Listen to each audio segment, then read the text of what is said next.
How do you reimagine? We think it starts with removing complexity, connecting everyone seamlessly, communicating effortlessly, adapting to change, breaking through the noise, sharing big ideas, asking questions, taking experiences and elevating them.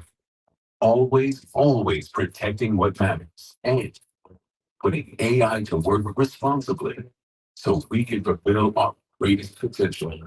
Come reimagine with us.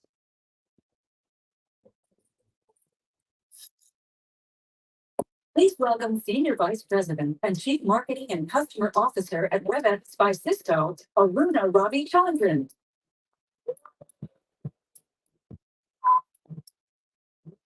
I'm so excited to see all of you here today. Welcome to our fourth annual Webex One.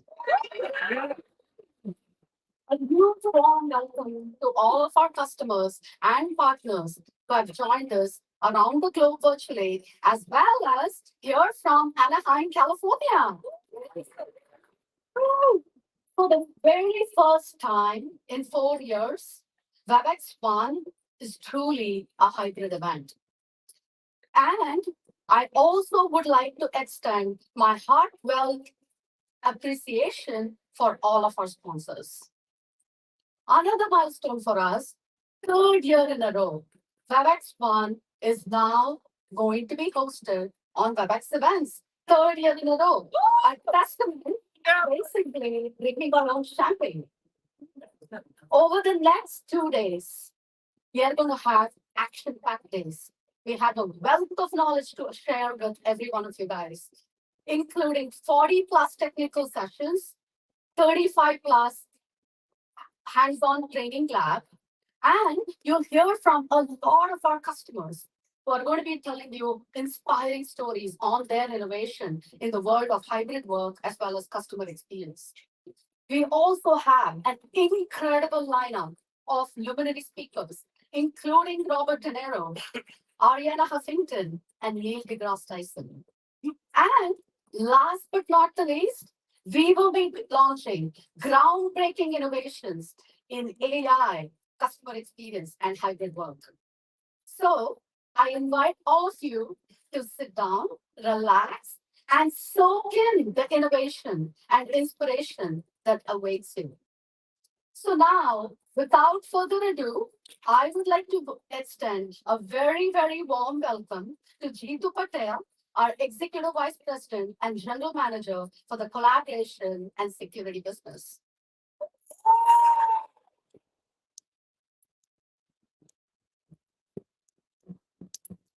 All right. How's everyone doing? Morning. Oh, this is going to be a fun morning. So welcome to the first hybrid WebEx event that we've had. This is actually, we do a lot of these events at Cisco, but this one's particularly special. And it's special for a couple of reasons. One is because a lot of us are in person, so that's great. But this is probably the most consequential set of innovations that we have done in the history of WebEx. And I'm so excited for the team to share that with you. We can't wait to hear your feedback after you've heard it. I think you're going to love it. But second, we've not always been a great product. A few years ago, there was a lot of work that we needed to do. And a lot of you actually bet on us and believed in us and gave us feedback and gave us the input and pushed us to get better. And this event is actually for all of you to make sure that we can express our gratitude and we can make you proud of the decision that you've made, because I think you've picked a winner.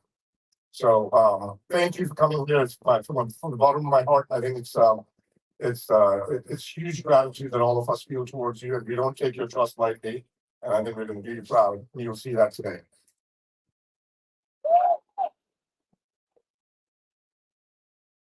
All right, with that, let's talk about two big board initiatives that we're going to actually spend our time talking about. The first one is hybrid work, and the second one is customer experience. And these are two board initiatives which have actually been, I sit on two public boards. We talk about these things all the time. And I think there's going to be a fair amount of transformation that needs to happen so that hybrid work actually works, because today it doesn't really work that well. And customer experience is pretty broken too. So how do we make sure that we actually go out and really raise the bar for the industry of this one? And the way that Cisco is going to help with this is in three specific areas. One is we're going to fundamentally reimagine how work is done. Second, we'll actually reimagine workspaces. Wherever you work from, you shouldn't feel the distance with the other party that you're working with. And so that's you're fundamentally reimagining workspace, whether it's in the office, whether it's at home, whether it's in your car, somewhere in the middle. We want to make sure that we can do that. And third, we want to reimagine customer experiences. So when a customer calls you because they've got an issue, you could use that as an opportunity to actually increase brand loyalty with your brand. So on reimagined work, the big focus that our customers have told us to focus on, all of you told us to focus on, is make sure that hybrid work actually works. And so we're going to make sure that we actually help you imagine how hybrid work can work. Number two is on reimagine workspaces. By the way, with a show of hands over here, the people in the room, and we've got a lot of people virtually, about 20,000 people or so that are virtual. But with a show of hands, how many of you here in your organizations have a mandate to go back into the office a couple of days a week? Right? Keep your hands up for a second. How many are actually enforcing those mandates and you're getting good badge and rates because of that? And that number starts going down. So mandates aren't working. Right? And so what we want to do is make sure that the office becomes a magnet so that you can actually attract people into the office for certain types of work, which are harder to do completely virtually. And so we need to make sure that we fundamentally reimagine workspace. And here's a stat that you should consider. 98% of the meetings moving forward will have at least one participant that's not in the same physical space as everyone else. 98% of the meetings. But only 15% of the world's conference rooms are video enabled. That's the disconnect that we got to resolve. Right? And then the third area is reimagining customer experience. And over here, what we've seen is that if you show customers, if we help you show your customers that you care when they call you with a problem, the loyalty goes up dramatically, and they stay with you for life. And customers, frankly, don't tolerate bad experiences for very long. And so in studies we've done, we found that 95% of the customers would switch brands due to a poor customer experience. We don't want those customers to be your customers. So we're going to make sure that we can help you retain your customers and get them delighted during those moments where you can create magic for them. So don't just take our word on how we can actually make this happen. We've actually got, this is an event where hopefully both online and over here in person, you can network and meet with a lot of customers who can share stories with each other. We've got some amazing brands here today who are going to share with you the transformation journey that they've gone through. Walmart, Accenture, United, and there's many, many more that you'll hear from. And we want to make sure that you can actually engage with them and find out from them what they did to go out and get really successful in their transformation journey. So, if we think about these three areas, how are we at Cisco helping fundamentally reimagine work, workspaces, and customer experience? Let's actually start talking about that, and we'll actually go into a lot of detail. This is a really exciting part. So on reimagining work, we actually about 2.5 years ago decided that we want to make sure that we don't nickel and dime our customers by having 15 different things that they have to purchase from us. We actually give them a suite. That suite includes everything from calling, messaging, meetings, polling, Q&A, events, whiteboarding, async video, all of those things completely integrated and provided together. And so product suite is the way that we're really helping customers reimagine work. You'll see how the suite is going to get 10x better today. Second is reimagining workspaces. And we've got some of the world's best Cisco devices for going out and making sure that the experience is completely immersive. And we thought long and hard about the strategy we wanted to take for devices. And we said, you know what? Let's make sure that we actually don't don't get too close-minded in the way that we're thinking about this. We want to make sure that those devices that you equip your conference rooms with, your offices with, your huddle spaces with, we want to make sure that those are interoperable, not just with Webex, but with any of the platforms out there in the market. So I'm delighted to announce that we actually have Microsoft over here, because we've actually had a very, very close relationship with them. But if you're using Microsoft Teams, we'll make sure that our devices work magically with Microsoft Teams and actually make Microsoft Teams better because of all the things that we do. And you'll hear from them a little bit later.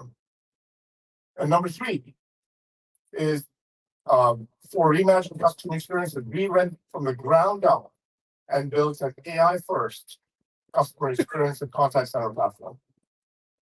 And so you'll hear a little bit about that today on what we've done and how can that fundamentally change how people approach engaging with their customers, where customers don't have to do the things that annoy them on a regular basis that we've actually gotten to see on an ongoing basis.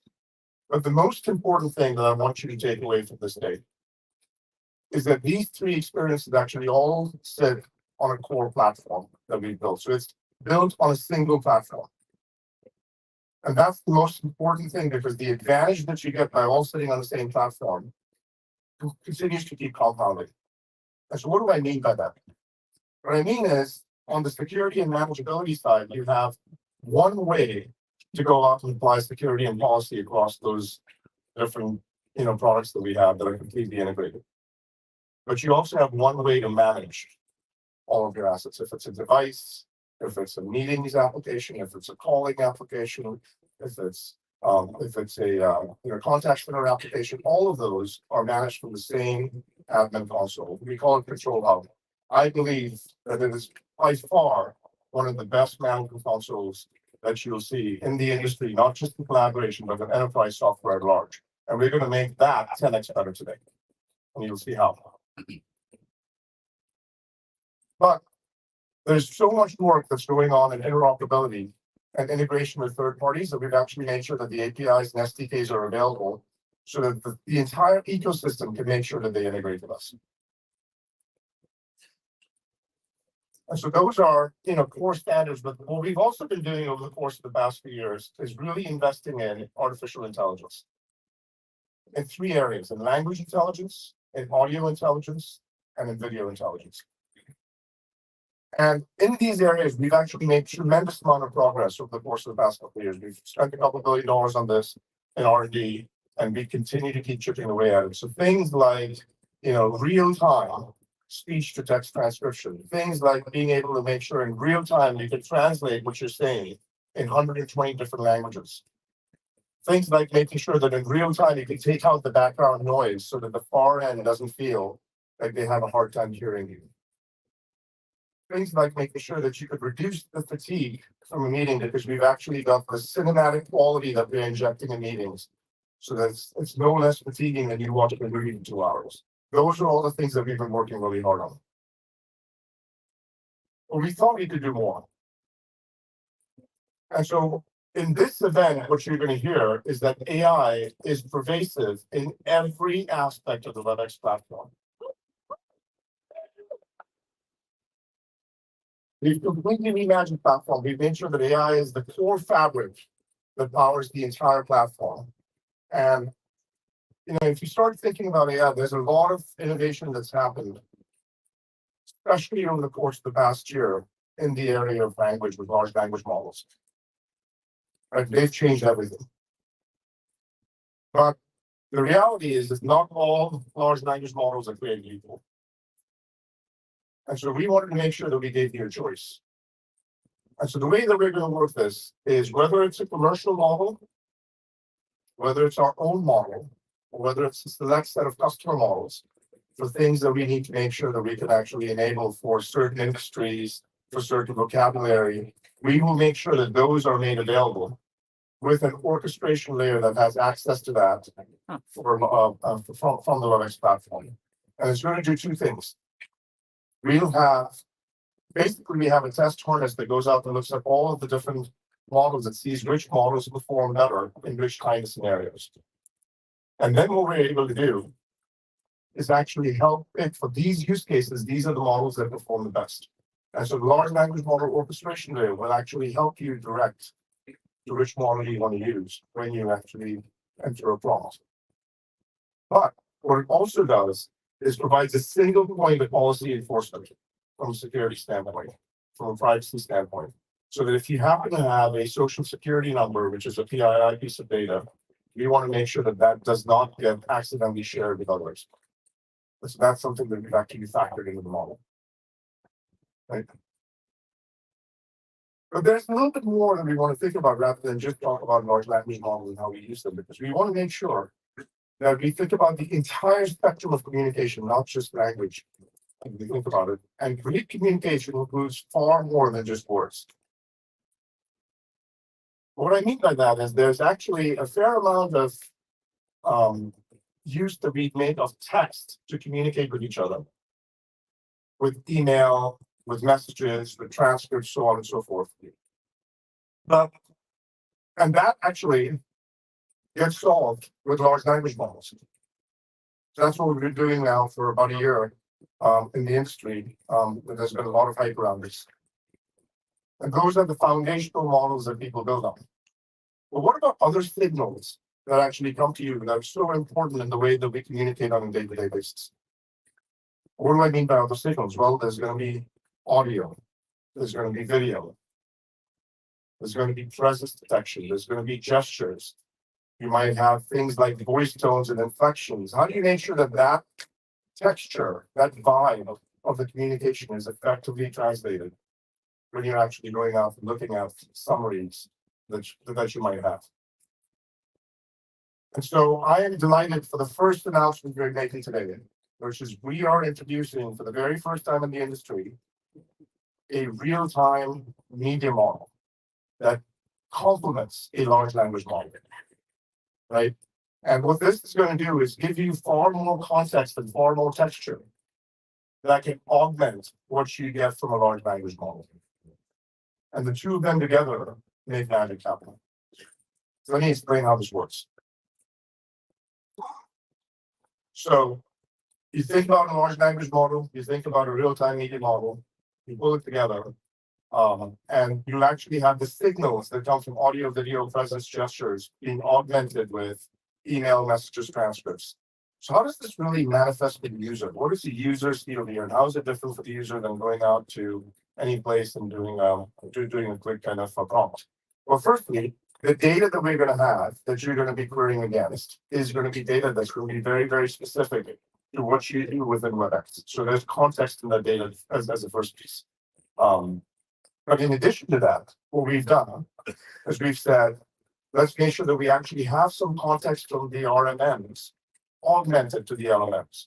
And that brings me to my second announcement. I'll show you how this actually comes together in a very easy way. So the second announcement we have is that we are now introducing for the very first time an all-new AI assistant for Webex that goes across all the properties, right? And so it's going to be across meetings, across messaging, across contact center, across control ops, so on and so forth. So across all of the properties. So let me show you how this actually works.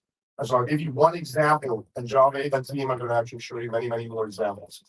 Let me show you how this works. Let's say that you happen to be in a meeting, and you'll see over here in this meeting that on the top left-hand side, there's Clarissa, and just like everyone else, she's in a meeting working from home.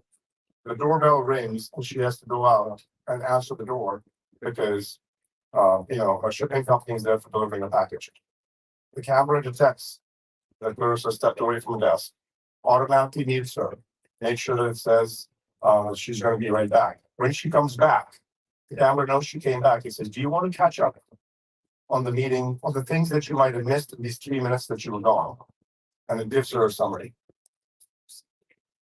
How cool is that?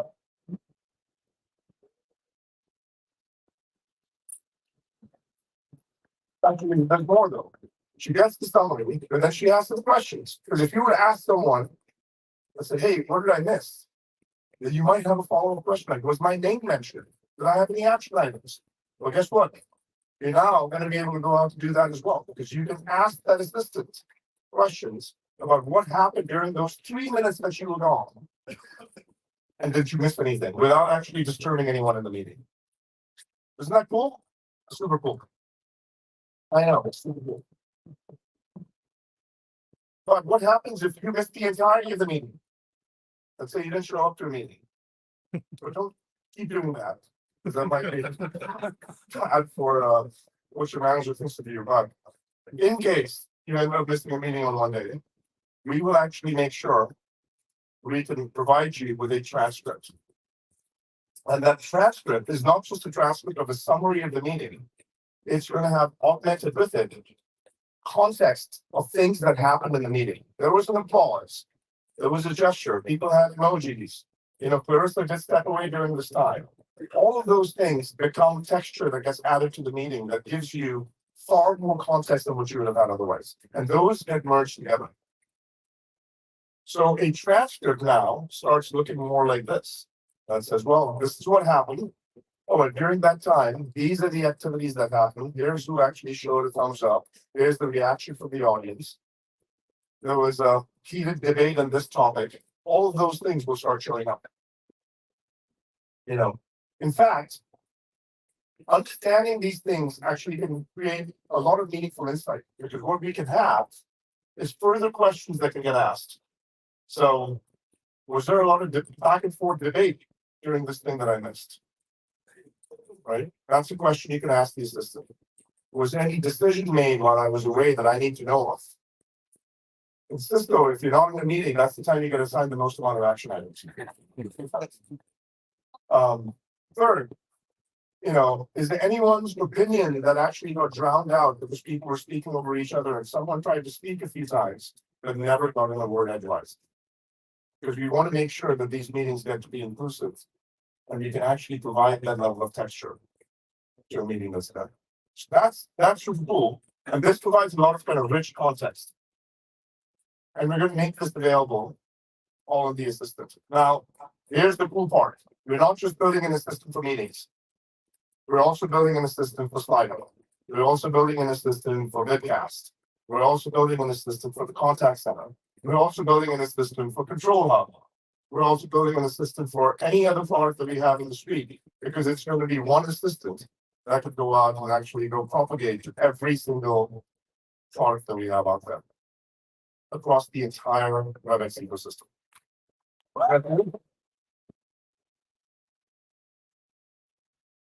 When I say this is part of the core fabric of the platform, that's what I mean. It's going to be pervasive in everything that we do. But the reality is that none of this really matters if you've got crappy audio and video, right? And every once in a while, when you're traveling and you happen to be in a hotel room, what are the things that actually create that audio and video? Well, firstly, you might have really bad internet connectivity. In fact, one of the things that happens a lot is people keep asking these questions that get really annoying after a while. And we get annoyed asking the questions, but we have to keep asking them. And those are things like, well, can you hear me? Can you see me? Can you repeat that? If I got a dime every single time that I actually had to say that, I'd be, very comfortable right now. So what we want to do is eradicate these questions from the vocabulary completely. And so how do we go about making that happen? So this is, by the way, this is a completely mind-boggling, hard computer science problem that the team has solved, that they've been working on for 2 years. And I'm so excited to bring this to you, because you know what? We're not building the next word processor in the world. Those of you that might get that joke. Because Microsoft and Google, they do a fine job at that. We want to make sure that they keep doing that. But what we want to do is we want to completely reimagine how the AI, how AI can really reimagine how communications happen. So for the first time in a long time, we are introducing for you a fully reimagined AI audio codec.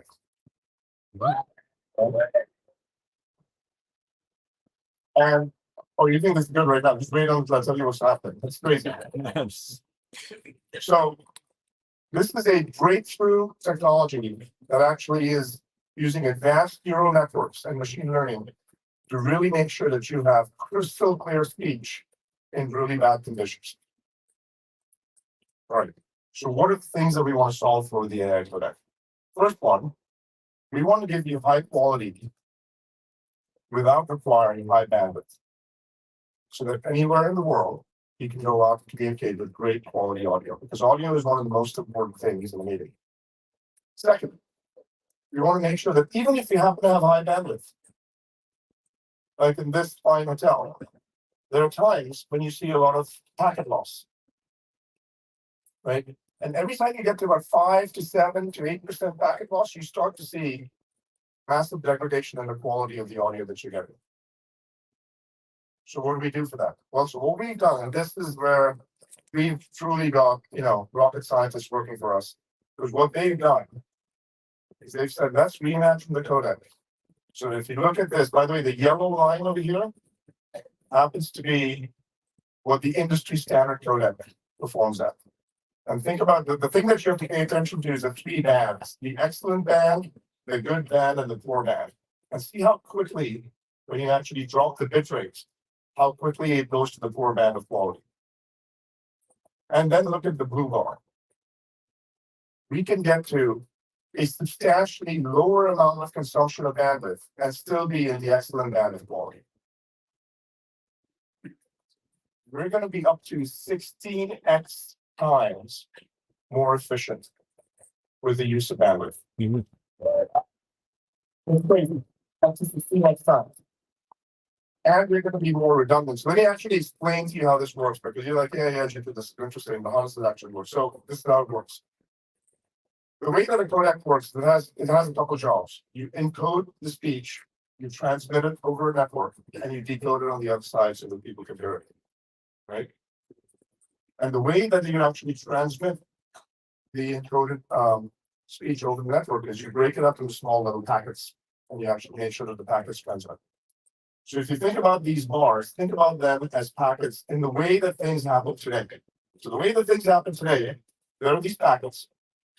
They consume a fair amount of bandwidth, and they have to actually get transmitted over, let's say, a poor network. So I send a packet over, the first one goes through, the listener gets it. I get a second packet, but that one, oops, that connectivity, that dropped. Third packet goes through all the way through, but now you've got audio loss because you've got the first packet, you've got the third packet, but you missed the second packet, right? And this happens over and over and over again. And so you keep seeing this audio loss, which is why, what poor quality looks like when you've got bad bandwidth? It sounds something like this.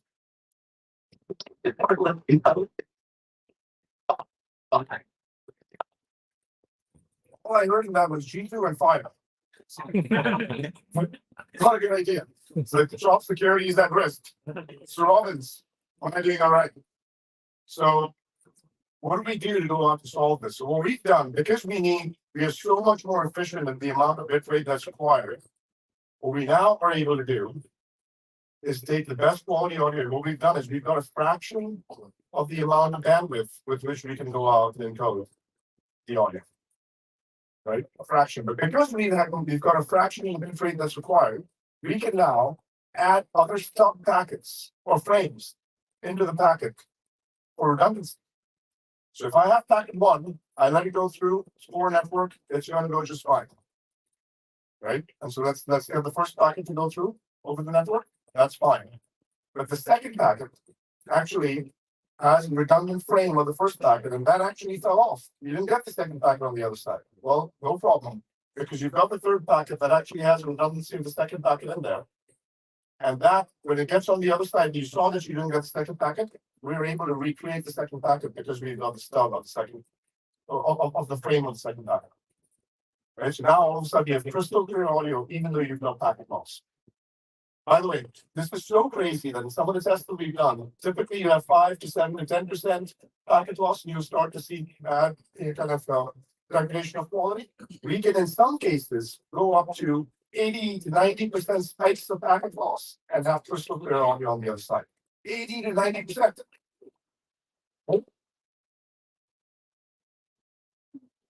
There's more though. You have these redundant frames that drop, but let's say that you don't have a redundant frame in some cases. Well, we've built generative AI for audio where we can actually, if we have 2 packets, we can reconstruct the third packet with generative AI. And so it looks completely like you've not missed a beat when you send it on the other side. That is the AI audio codec, folks. Right? Great. Wow. So we actually did this test. That previous thing that I showed you with G2 Fire, that one, we actually did that test. That was a real clip that we actually took across two codecs, the industry standard codec with that connectivity, and then with our audio codec. Let's see how this sounds. And this is not just a PowerPoint file that we actually did. This was a real file that came out of two codecs. This is what the one sounds which goes to the audio codec. G2 just wanted to let you know that the team is on fire. Great job. Very different kind of outcome than what I was thinking was going to happen. So what you get from this is crystal clear audio in the event of really poor resolution. Oops. Yep. In the event of really poor audio, you get crystal clear audio in the event of really poor bandwidth. You also get crystal clear audio when there's very high packet loss and spikes the packet loss. But you can also reduce the storage cost. For many of you that are using contact center, every call gets recorded. Every call that gets recorded has to get stored. That call that gets stored costs you money. Well, guess what? We are now very efficient compared to the way that we used to store audio. As you can save a lot of money while you have better quality and you've got better redundancy in that same AI codec. This is actually going to fundamentally transform every aspect of how audio works within within communications. So what we wanted to do was we said, well, that's great about audio. What about video? What do you do with video? Well, we're introducing super resolution for video with the same set of technologies that we have in audio. How does that work?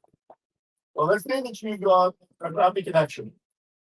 The first thing that we've historically done is we said, let's deprioritize video so people can get the audio, right? And so what happens is you go into a meeting and we would typically send you a 720p frame rate packet. We will downsize that packet to nothing but a thumbnail. So we downsize that packet to 270p. Send it over the wire to the other side. But the magic that happens once you receive the packet on the outside, all in real time, by the way, is we supersize that packet, super scale it to 1080p. So now, what came out as a thumbnail is going to be crystal clear at 1080p clarity on video. That's one. We've made it very efficient for the audio, so you never have to downscale the video. And then what we've done is we've downscaled the video and then recreated it back up. So you have crystal clear audio. So you have crystal clear audio and crystal clear video as part of the core plumbing of what we do. Now, by the way, the reason we are really good at doing this at Cisco is guess what? We know a thing or two about transmitting packets over a network. We're Cisco, we're a networking company. We know how to do this really well. So that's why this is actually fundamentally transformational in every use case that you'll see. I'm sorry to detail a little bit of this, but this was so consequential that I didn't want to just gloss over it. By the way, all of these things that we've done are going to have a extreme obsession on responsible AI. We will make sure that we focus on a tremendous amount of responsible AI. So that if you think about, let me summarize for you what I'm talking about. There is 4 major announcements I just walked you through for AI that are fundamentally game-changing. We're introducing a real-time media model for context. We're introducing a Webex AI Assistant for every product, every persona in the Webex suite. We're introducing a Webex AI audio codec, and we're introducing super resolution with video. And that's just part of the plumbing, right? Now you're going to use that, and you're going to see some amazing use cases that get built that Javed and team are going to walk you through. But this is the power of the platform. And all of this is going to be done keeping in mind responsible AI, where we have transparency, fairness, accountability, privacy, security, all of those things are going to be kept in mind so that you can make sure that you can trust us. When we go out and do something that you're going to have the right permission. We're going to not violate your privacy. We're going to make sure that there's fairness. We're not going to inject bias in the model. Those are things that we're going to think about very deeply at Cisco. So our commitment to you is the following. Because this is something that a lot of you folks tend to be concerned about sometimes. Your data belongs to you, not to us. We are not at all confused about that. Your data belongs to you. We are not going to make sure that we do anything we do. We're not going to monetize your data. We're not going to do anything to share your data. Your data belongs to you. Number two, security is by design, because I do two jobs at Cisco. One job is to run WebEx. The second job is running security. Security is by design in the core fabric of what we do. And number three, trust is earned every single day. It should be lost in an instant. So we are going to make sure that transparency is paramount.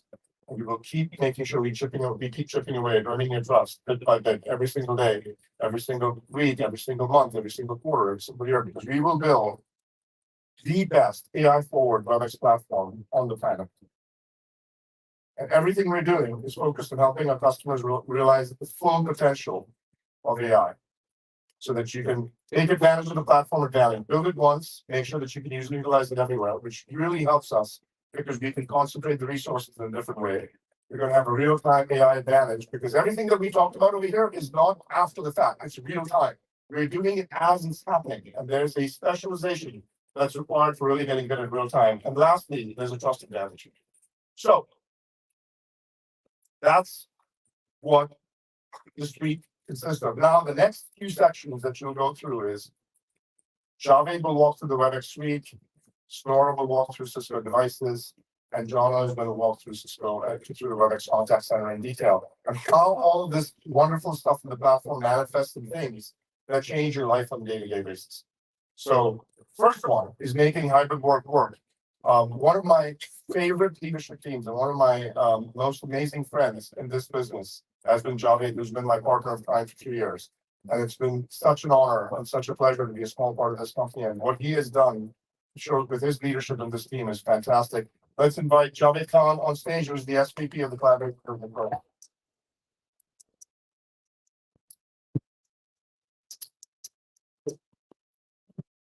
Thank you, Kingler. That was very nice of him. I'm so excited to be here. Wasn't that some cool stuff?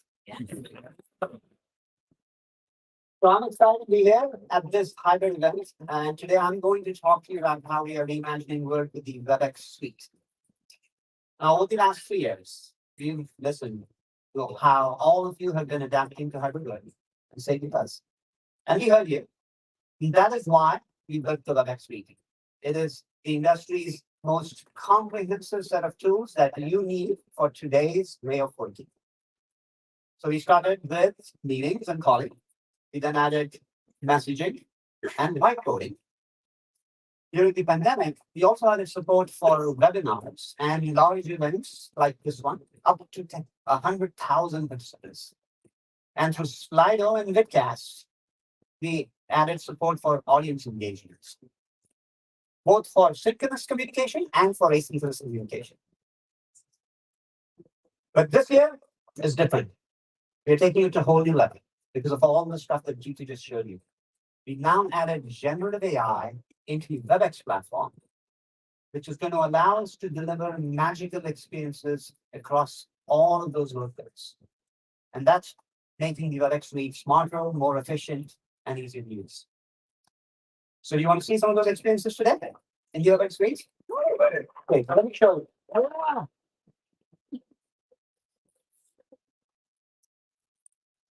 So for the tens of thousands of you who are watching this event online, you're experiencing WebEx events right now. So that's WebEx events. That's for the online audience to see.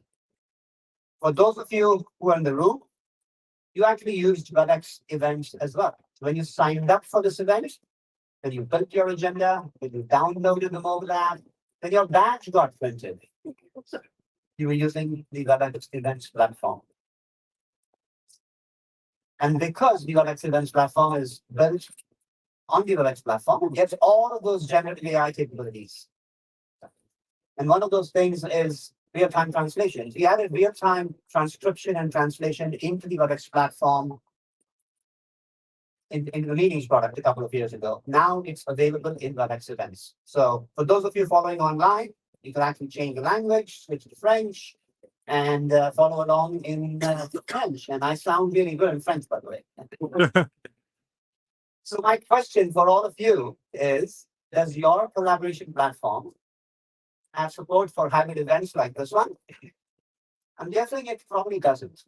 I'm also guessing that you're probably spending tens of thousands of dollars, if not more, on another tool for hybrid events. Webex Events is included in the Webex suite. Now, the other thing we've done is we've also integrated Slido into the Webex Events platform. Slido is our audience engagement tool. It has things like polling, Q&A, and actually a lot more. In fact, at the start of this event, we asked you to participate in a Slido poll. And let's see if we can take a look at how you responded. So that's the Slido poll that all of you took at the start of this event. And we asked you, what could AI help you with that word? Attend your meetings, check, review. I like all of those. And looks like the winner is all of the above. And you know what? We've got you covered because the Webex suite solves for all of those things. So thank you for participating in that poll. That's in real time. So I have a second question for all of you. Does your collaboration platform allow you to engage with up to 10,000 people, like we just did, in real time? Slide up, which is included in the Webex suite. That's next, I want to switch over to the Webex app and show you some of the newer capabilities. So the Webex app, for those of you not familiar with it, it is our single integrated application for all the workgroups. All the workgroups that I talked about accessible from the Webex app. So this is the Webex app. You've got messaging, you've got meetings, you've got calling. There's webcast in there. You can access it all from that app. But we've also added support for Miro, Salesforce, and other third-party tools. You can also access those apps from the Webex app. The thing I wanted to show you is the meetings functionality. Chico talked about this a little bit, but I'm going to double click into it a little bit. So this is how the meetings app looks. This is how my calendar looks from time to time. It's been really, really busy. And because of that, sometimes you miss a meeting, right? We get double booked. Sometimes G2 schedules over an existing meeting. Or I have to pick up my daughter, so I end up missing a meeting. And the generative AI layer that we've added to the Webex platform now realizes that I've missed a meeting. And it pops up right there. It's like, you know what? This meeting you missed, you want to get quickly caught up. So we're adding meeting summaries to the Webex meetings workload. And this is what that could look like. You can see on the right-hand side, we've used generative AI to summarize what this meeting was about. And it looks like this meeting was about a data center that the team's trying to launch in March. And this was actually a real meeting. And there's some action items that it captured. So I can now look through the action items, and obviously I'm mostly concerned about mine. And as always, Java to review budget requests. Yet another budget request. So the team wants me to review the budget and give them an approval. Now, some people would rather, instead of reading text, get a visual summary of the meeting. So what we've also added is a highlight read. So instead of reading the summary, you can actually get a video summary of that meeting. And in this case, this is a 57-second summary of a 53-minute meeting that I could just watch and get quickly caught up. It's like a movie trailer. Okay.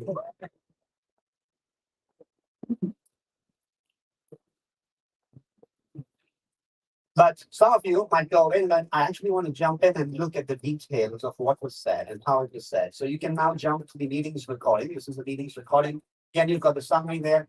But what the AI assistant is also doing is it's neatly summarize those meetings automatically with the chapters. So I could, and those chapters are automatically generated, the topics are automatically generated. I can directly jump to a chapter and quickly get caught up on the entire, on that portion of the meeting. So I can actually listen to that conversation.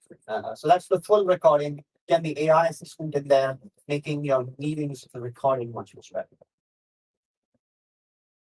Next, I wanted to switch over to the messaging app. The messaging app also benefits from the messaging portion of the Webex app and benefits from the generative AI capabilities. So, but before I do that, actually, Vidcast. So this is Vidcast. Vidcast is our audience engagement tool. I love this app because sometimes I can't find time to schedule a meeting or not everybody's available.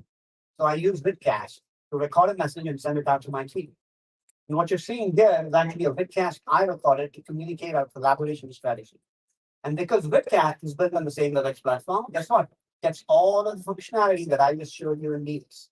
So in this case, this is Vidcast. As you can see, there's a video there. It has a conversation that the team is having. They can continue the conversation. We've added support for reactions and emojis. so the team can continue the conversation. I love this vidcast. It's probably one of the best ones out there, so I'm going to give it a thumbs up. But if I switch over and look at highlights, it's the same functionality now giving you a summary of the vidcast in text, and it also has chapters. The same chapters that you saw in meetings now available in vidcast. What you're seeing here is that generative AI layer that Peter just described showing up in every workload. So that's vidcast, one of my favorite tools. If you haven't tried it, give it a try. And guess what? It's included in the Webex suite. Next, let's go to that messaging app.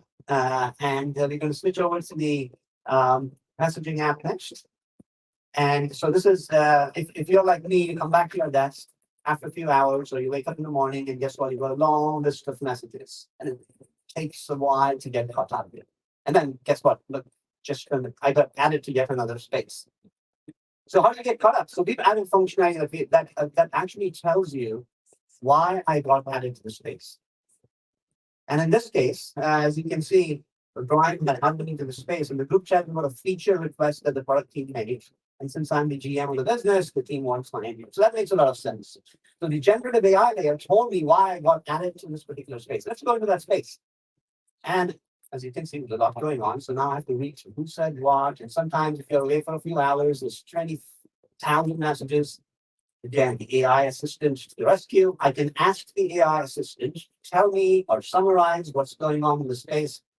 And that way I can get quickly caught up. So that's the summary that the AI assistant generated. And in this case, this is the same space related to that meeting, a new feature request. Brian and Brad request a new word processor and email client redesign. That sounds like a really bad idea. And the same joke that Tito tried that did not work. So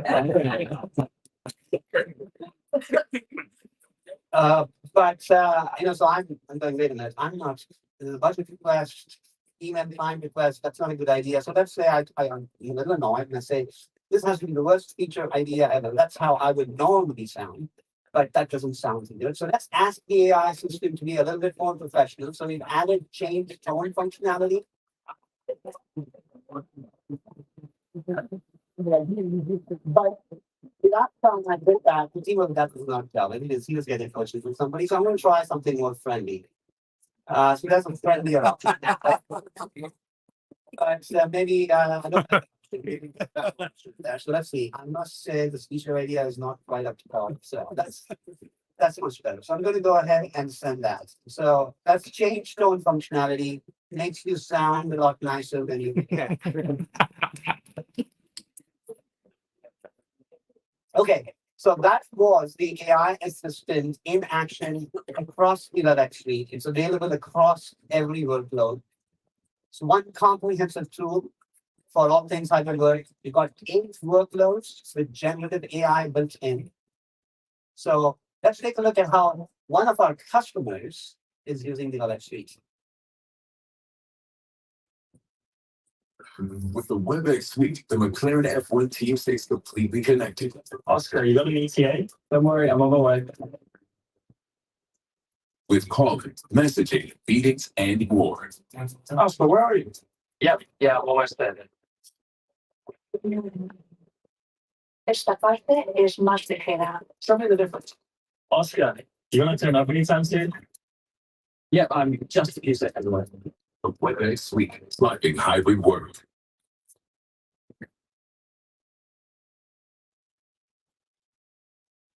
I love McLaren. I'm going to get into trouble for saying this, but I like to think that the Webex suite had a little bit to do with their recent podium finishes. They've gone much better. I think X somewhere in there. Messaging is that. So everything in the Webex suite is made possible because of the platform approach we've taken. When we develop new capabilities, as we just saw, they become available across the entire portfolio. And that's what makes our new generative AI so exciting. It's built into every aspect of the platform through the Webex suite, and it's going to make every workload better. Now, there's one workload, though, that I haven't talked about. And it's absolutely foundational. It's calling. Any collaboration platform is useless if it does not deliver a reliable outcome.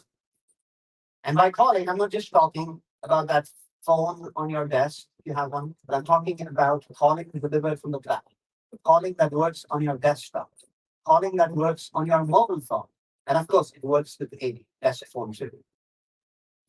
Now, businesses of all sizes use calling today to connect with their customers, partners, and employees. But every organization has unique needs. So there's highly regulated environments like governments, mission critical applications like hospitals. And of course, it has to work on every one of your devices and software app. Webex Calling is the industry leader, delivers a scalable and secure solution for all of those use cases. In fact, it's trusted by 30 million users worldwide. That is a massive, massive increase. And those same powerful calling capabilities are also available on your mobile phone through a feature called Webex Go that we launched last year. So let's take a look at how Webex Go works with your mobile phone.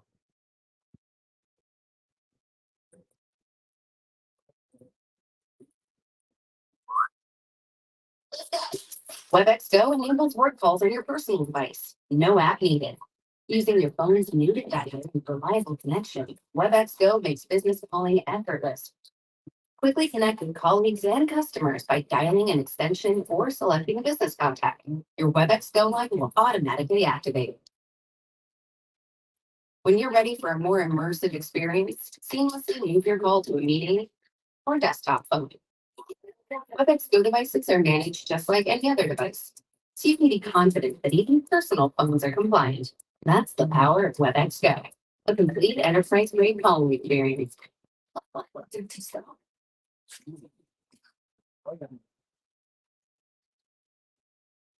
that was Cisco's Webex Go solution. One device, two numbers, lets you keep work and your personal calls separated. And it's available in the US and UK today. It's going to be available in France soon. But today, I'm pleased to announce that Webex Go is orderable through our partner AT&T. So your business calls are now available on your corporate phone, and they can be routed through AT&T's fast and reliable 5G network. So you can go down to the AT&T booth later today and take a look. It is amazing. It allows you to now not have to carry two phones. Now, as I said at the beginning, we've listened to you and what you've needed as we've adjusted to hybrid work. And we've promised that we'll keep adding new capabilities to the Webex suite as your needs evolve.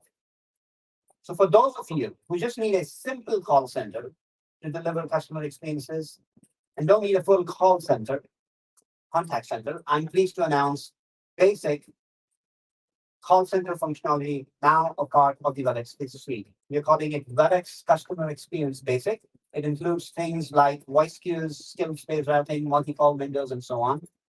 What can it do for you? So the use case here is sometimes you have a sudden surge in phone calls. For example, open enrollment season, HR suddenly has to add 15 to 20 employees to take phone calls, and they just need light call center functionality. Another example would be when IT sees a sudden surge in phone calls because of an issue. In that case, this functionality can help you deal with those calls. It includes things like voice queues, an easy way to support high call volumes by adding announcement options, welcome messages, estimated wait time messages, call routing, and much, much more. And it's also very easy to manage. You can do that from Control App. So you get things like call queue analytics, calls answered, calls abandoned, average wait time, all available through the familiar Control App. And everything I just talked about is also available from within your Microsoft Teams app through our Webex calling plugin. So that is light call center functionality now available as an additional workload as part of the Webex suite for no additional charge.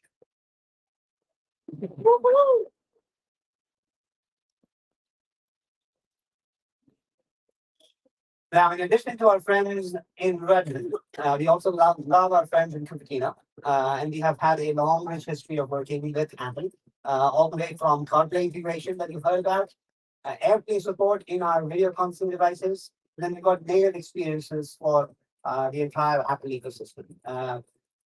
Today, I'm pleased to announce that we are extending our commitment to the Apple ecosystem. Webex will be available when Apple TV 4K launches and with the Apple Watch. So now we can connect now connect with people even from your living room using Webex. So I've shown you some amazing experiences, and people ask me all the time, that's great, Charlotte, but how do I manage and deliver and monitor all these experiences? And that's where Control Hub comes in. Control Hub is our single pane of glass, can manage all things collaboration. Everything I talked to you about today is manageable from within Control Hub. It makes configuring, troubleshooting, gaining insights much, much easier. But guess what? It also gets the benefits of generative AI.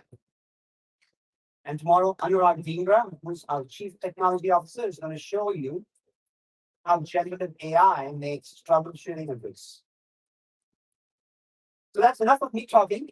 What I wanted to do next was invite one of our valued customers and a good friend of mine, Kate Crowley, on stage, that we can talk to her about how she uses the Webex suite. Kate?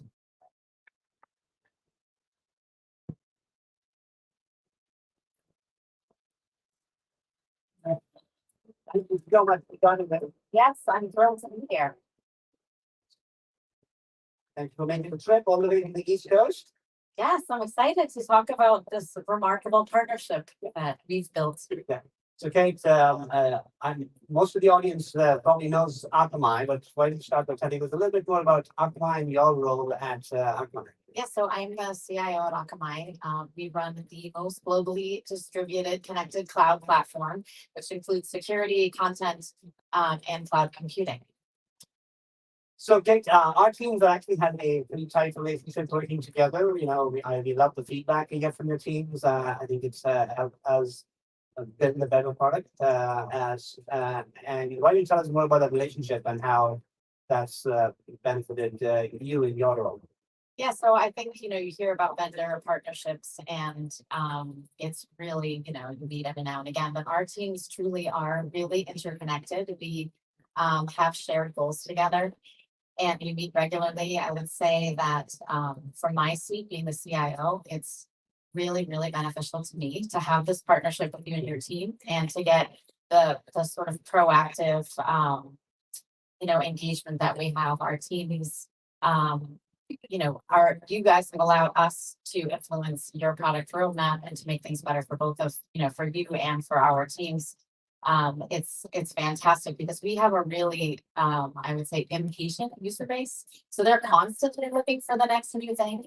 And for us to be able to have insights into what's coming and to be able to really prepare our user population for what's coming and to educate them and evangelize them on the tools and features that are coming for our Webex suite is super important for us. Yeah, I think some of the functionality we built in the product came out of feedback from your team. So thank you for that. And I think that's one of the things that all the customers here in the audience, the last few years, we've learned so much from the feedback we've gotten from all of you, and it continues to make our product better. Now, I love how much Akamai uses Cisco. What about the Webex suite? How is that being used inside Akamai, and any favorite features or workloads there? Yeah, so I talked about our globally distributed platform. We also are a globally distributed workforce, and we are committed to empowering our employees to choose where they do their best work. So we are, a 100% flexible environment, which really does empower people to do their best work where they choose to, and that would be absolutely impossible without Webex Suite. So we use the Webex Suite sort of start to finish with video messaging, calling, we Speedcast, we use the contact center, we use the control hub. And so I would say that the thing that I feel like is most impactful, I mean, there's a lot that's impactful to our organization and the way we're able to collaborate and connect even in a virtual world. But the big sort of I think really most impressive component of it is this idea of proximity bias. So prior to the pandemic, when we were all in physical space, there was this proximity bias. People who were physically close to you tended to get the opportunities. And now in a virtual world and with the Webex suite, you can create meetings with people and whoever's available, regardless of where they are in the world, can join and have an opportunity to participate. And we're getting feedback from our employees that they feel more connected, more included, like they're on a more even playing field than they ever were before. And that would be absolutely impossible without the WebEx collaboration suite. It's really like vital to our whole, integrated communication strategy. That's great to hear. Now, your workforce, did you drive the mandate versus remote? How are they set up right now? Yeah, so no, there will be no mandates to return to office from Akamai. Yeah, I know. I'm like something as well. Our engagement scores are through the roof. Our productivity is through the roof. And I think it's absolutely remarkable that we've been able to maintain this really special culture. Akamai, is a 25-year-old company that had this special culture that we've been able to maintain, and a lot of it through the connection that we've been able to create through the tools that we have, utilizing the WebEx suite. And I'd say the other thing that's remarkable is that our attrition is at an all-time low. And we have so many resumes coming in that our talent acquisition team literally has to take down job postings that we haven't filled yet, because they're trying to read through all the resumes, because I think, employees are seeing what we're offering in terms of flexibility, and we're being able to retain the most incredible talent as well. So That's great. Yeah. So you've heard a lot about AI. So as a CIO of a large company, what is your perspective on AI and some of the features you saw? yeah, so I'll talk generally about my perspective on AI. Akamai has been using machine learning and its security tools for years. So we understand the power and the benefits, really around productivity and just efficiency using AI. You have to be cautious, especially, when you're thinking about putting your information out on a public domain, or even in a domain that you think is private. But depending on your vendors and how careful they are with their security, that's something you really want to think about. So, to hear you guys talking about how important security is to you and your solutions is, obviously near and dear to my heart as well. But as far as the WebEx features, I was sitting in the back listening, very excited about all the things that are coming, because we really do embrace the technology. As you guys know, we kind of probably drive these guys crazy a little bit, but and we've already started to embrace a lot of the AI features that are available today. I mean, when I think back sort of from the beginning about how worried you were about the noise, from the dog barking or the kids, and how amazing, kind of the background noise removal, that's been phenomenal. And optimizing video has been phenomenal. And seeing how you guys are going to continue to optimize audio and video I'm psyched about that. Because I'll say, as a CIO, these are the complaints that I get, right? Me and my team in IT are really the face of WebEx at Akamai. And so to have you guys being so proactive and innovative about your technology is just has been obviously really monumentally helpful for me.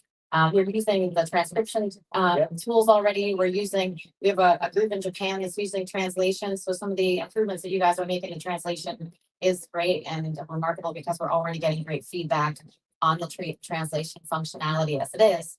So fantastic. And the other thing that's been really helpful for us is the personal insights. So across the company, we're talking about burnout and, people just feeling like they're working 24 hours a day. And the personal insights has really helped people to kind of take a look at, hey, how am I connecting with my team, with my connections? When am I meeting? How often am I meeting? How am I showing up to meetings? And having that data, I think, is really helping people to kind of manage the balance a lot better. So yeah, that's great to hear. It warms my heart to see all those features you've used.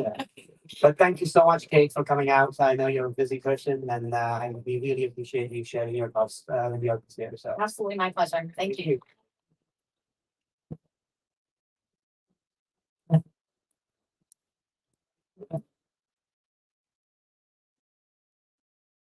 Thank you, Kate. That was fantastic. So now I know that many of you are actually already using one or two of these workloads that I just talked about. So here's the good news, by the way. All of the amazing functionality that you saw is likely already available to you if you're using one of our workloads. So give it a try. I know your employees, just like Akamai employees, will just love it. So let's review what we just said. The WebEx Suite is one tool for all things hybrid work. It's built on the Webex platform, providing seamless, unified experiences through your Webex app and management experiences through Control Hub. And it now has the world's most comprehensive generative AI capabilities built into every workload through the AI Assistant. So thank you so much for listening today. And Jitu, over to you.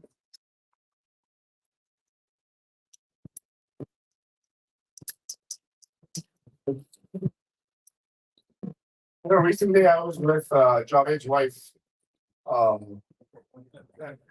We were actually in a party together, and I told her, I'm like, hey, I just want to let you know, I love Javed. And she goes to me, she goes, well, I love Javed more. She was debatable. So that's great. But by the way, one thing that we want to make sure that you folks really appreciate over here is we've got this concept of feature stacking, where every feature we build with AI is actually helping the next feature get better. And so when you think about background noise removal, you take out noise for the background. What that does is actually makes it really the accuracy of speech to text transcription gets better because the quality of input is better. Speech to text transcription gets better, makes translations better, and it just keeps stacking on top of each other. And so we are super excited about all the progress that's being made. And it makes it all worth it when you have people like Kate that talk about how they're using it and how excited they are. So we're not done yet, because the next big area that we want to talk about is how do you make the office a magnet, not a mandate. And so we've got, one of the companies that I admire greatly, and I'm just giddy about them. I think like part of the EPS for them is because of the amount of stuff I buy from them, and that's Apple. It's an amazing company, and the thing that's amazing about the company is they do such a good job of making sure that the hardware and software tie together. And we've actually taken a chapter from that playbook.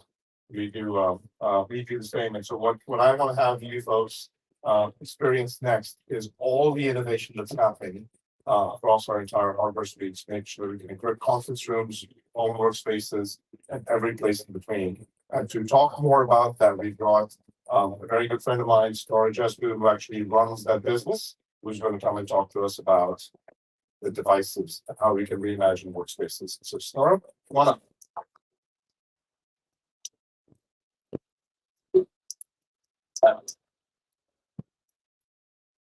Thank you, G2. Man, it's good to be here in Anaheim and at Webex One. Hey!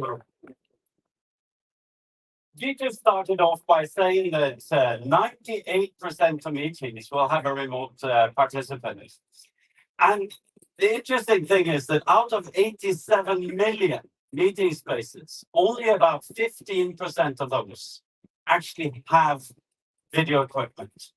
And a lot of them have mismatched and entry-level equipment. So video enabling requires a lot more than just a camera and a monitor. Because when you do that, you miss rich context. You miss that face-to-face interaction. And not only the facial expressions you need to get across and the nonverbal cues, but rich context is really about where are people sitting, who's looking at who, where is the cross-table discussion going, and all of that context is needed. And then you heard with Akamai, they don't demand people back. That supports some of the statistics that we see as well. Remote and hybrid jobs attract 7 times more applicants than jobs that have to show up every day. So by mandating into the office, you basically limit your talent pool. At the same token, you want people in sometimes to be creative, to be able to do all of that mentoring. So you get into this complex academy of wanting to attract top talent and wanting in-person collaboration. So imagine what if it felt like there was no distance between you and your colleagues. You could sit anywhere in the world and still experience creativity, innovation, productivity, and mentoring. Our North Star is to build collaboration devices that deliver the feeling of being there, even when you're not. Distance Zero, powered by RimOS, reduces the impact of distance by bringing rich context that marks in-person collaboration so magical into the virtual space. This summer, I moved from Norway and I moved to California. I relocated to Cisco headquarters. I moved away from a big part of my team. The only way that is possible is because we are using our own technology. We're using all of that so that I can lead from anywhere. Distance Zero is accomplished by AI, bringing human interactions happening in the meeting into the virtual space. So think quad camera or multiple cameras as the eyes in the room. They see what's happening in the conference room. They interpret powerful video data. Table microphone pros act as the ears and listening to collaboration interactions, collecting rich data. And every device, we go back on please. And every device includes a codec running RimOS, the brain of our solution, interpreting the video, the audio, and the data we have collected. Distance Zero is the culmination of years of innovation. We have been building machine learning and AI components since 2016. It began with head detection, knowing where and how many people were in the room, being able to add things like name labels. Then we added and combined that with audio detection, so you could hear where the audio is coming from to zero in on the active speaker. And today's devices follow presenters, switch between multiple cameras. It is an oversimplification though, but by combining framing, zoning, multiple streams and more, those things are the fundamentals and the fundamental technology behind cinematic meetings. In this way, audio and video intelligence interact seamlessly to maintain in-room context. And context is so important because we're providing equitable representation without compromising that context.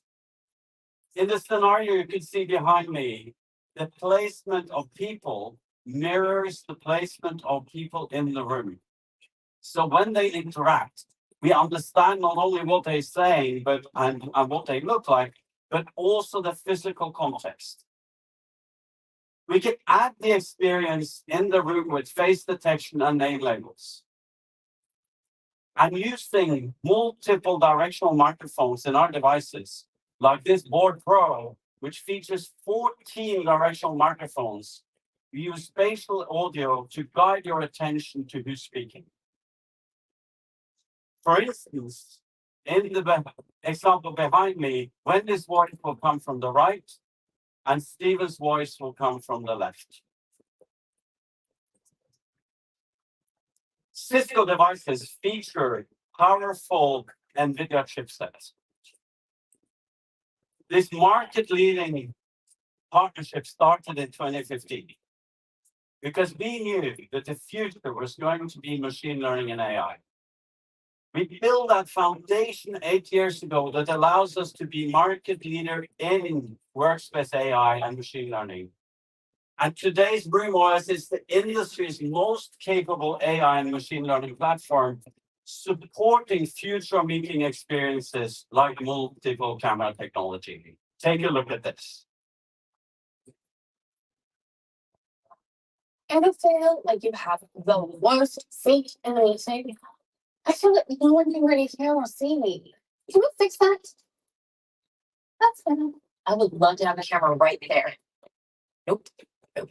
Let's put it up there. And can we get intelligent audio so that everyone in the room can be heard? What about framing? So these side conversations don't get lost in the noise. Agreed. Amazing. And maybe it could all be directed like a movie in real time so that everyone on the call feels like they're in the room, part of the conversation. It would be amazing if I could stand and move around the room while I talk. I could go throughout next wonderful past and nothing is not even if I spin dramatically and look right there.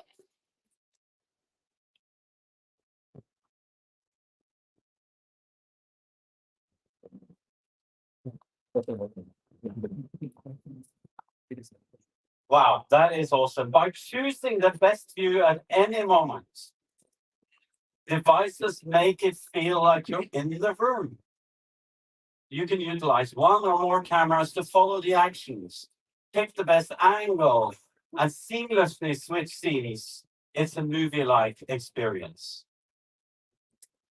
But we're bringing experiences to every space, to everyday conference rooms, to complex use cases.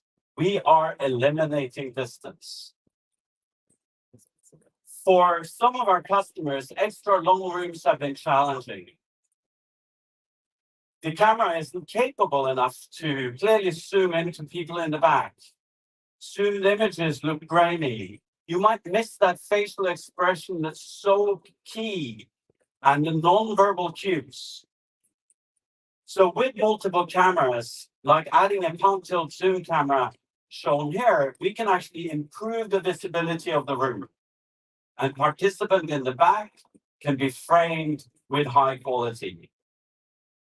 And in this open scenario, with glass walls or out in the open, you have people walking past, creating distractions. With the meeting zones, we are able to solve that. So Cisco devices understand the perimeters, it frames only the participants there. We also get a lot of feedback now from the high end, from the boardroom. Increasingly, boardrooms must look different. And we're solving for this as well. By developing a blueprint for an all-new boardroom experience that's available today. In the center, you have 4 quad cams plus screens at eye level. The close-up view of content and remote participant.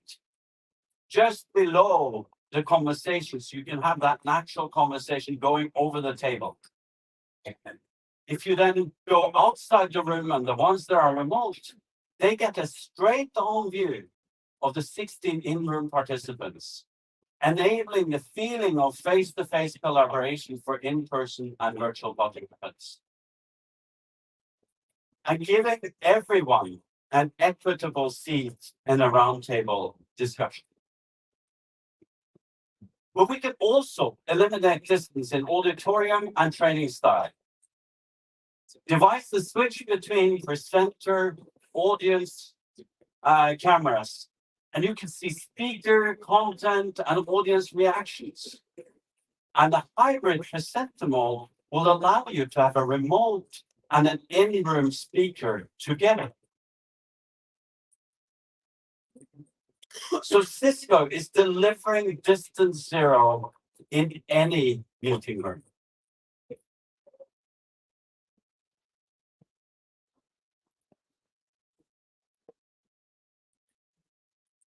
And then we went out and we did a survey. And in that survey, we saw that people want to equip medium and larger meeting rooms. And that's the top of their mind. And the key question is, what's holding you back? Video enabling spaces has historically been complex. It required integrators to stitch together multiple audio, video, and furniture components, and requiring a specialist on site to deploy. What if you could combine all of these needs into one integrated device? that simply and beautifully deploys distance zero.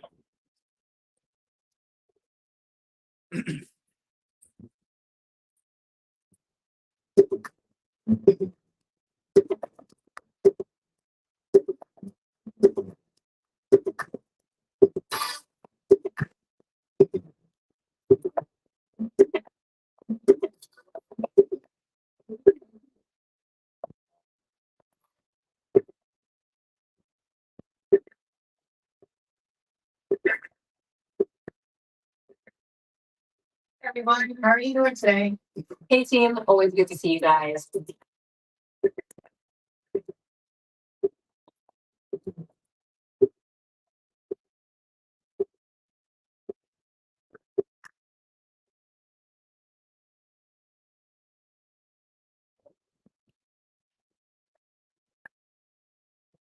Look at our baby. Is it beautiful? I am so proud to announce EQX. It's combining timeless design and unparalleled performance and deployability. It is the simplest way to deploy virtual in person. You don't need an AV specialist. You eliminate the need for patchwork tools and speaker mounting furniture. Customer can ensure that the spaces are beautifully and consistently deployed. And we have flexible mounting options. It can go on the wall or you have the stand. Wow, look at this. So let me head back to stage. So the EQX is fitting some of the high-end rooms. But Cisco, oh shoot. Cisco is all about having a device for every user, for every meeting space, and every use case. The example is the room bar covers the huddle spaces, the EQ, the large spaces. And we have a range for every use case and every price point.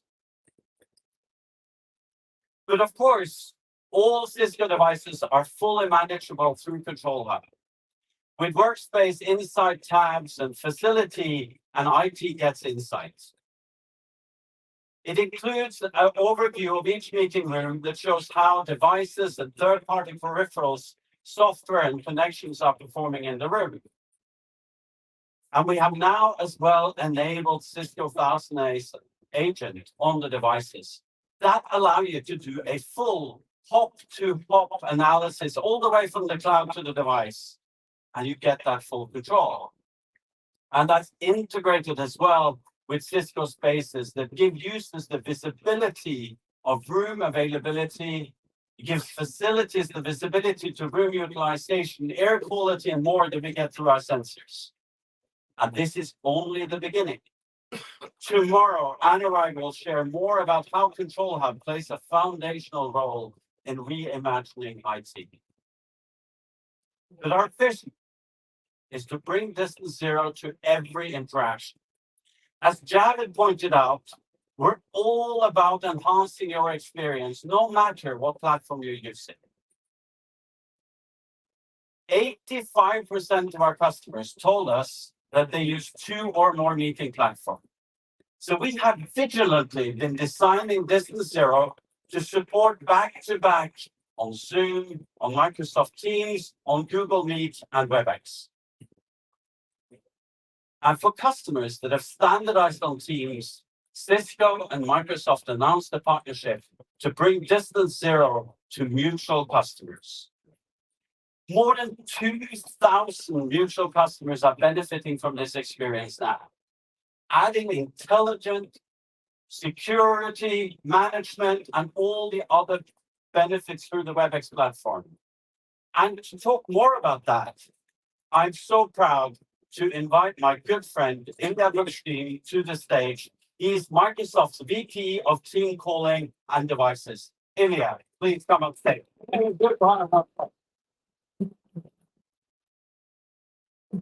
Thank you for having me so much. So thank you for coming here at Webex One, and great to have you on stage. So Microsoft worked with some of their biggest customers, just like Cisco. So what are you hearing from the customers about what the future of the workspace looks like? Well, first of all, thank you again for having me here, my first Webex One conference. I think our customers are telling us many of the same things that you and G2 and David have mentioned.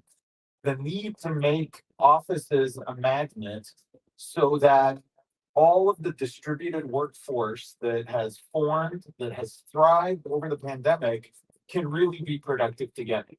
So our imperative is to empower our customers to have the best possible calls, meetings, collaboration in every space, combining every shape of hybrid work.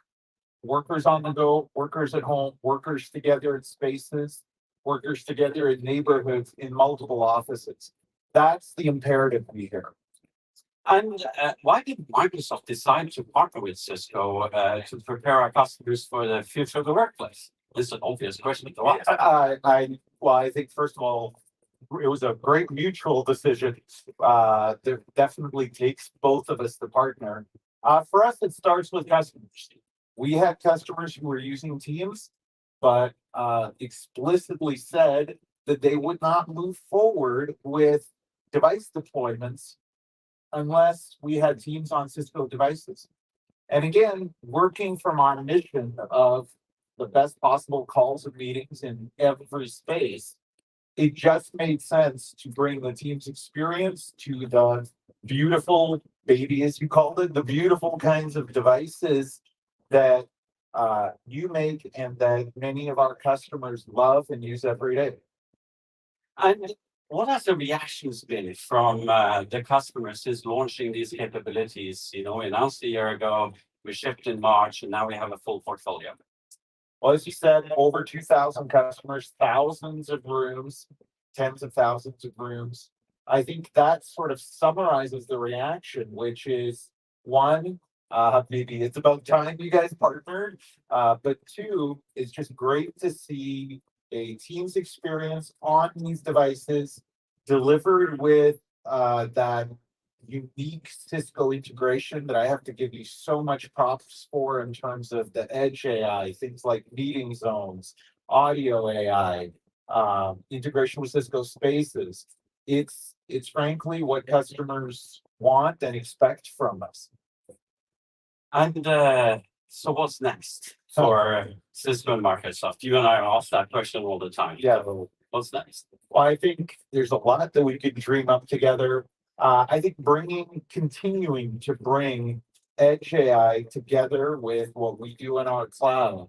So building on that foundation you talked about so that we can enable things like Microsoft Copilot with Cisco devices in rooms. Continuing to expand use cases for every possible space. Maybe a surprise or two if we dream of it. I think there's a lot coming up that we'll work on together. Yeah, and also we get a lot of feedback from the customers out there of features they like and features they miss and improvements, and we're obviously working together on those. So thank you very much for joining us here at Webex One. It's really great to have you on stage. Thank you very much.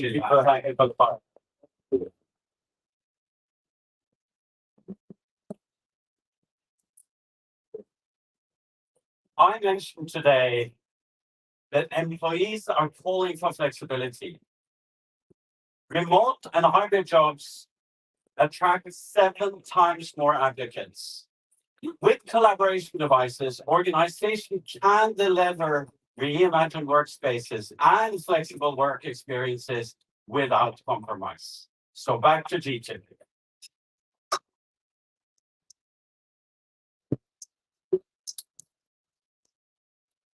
Thank you, buddy. Give Star a big round of applause for.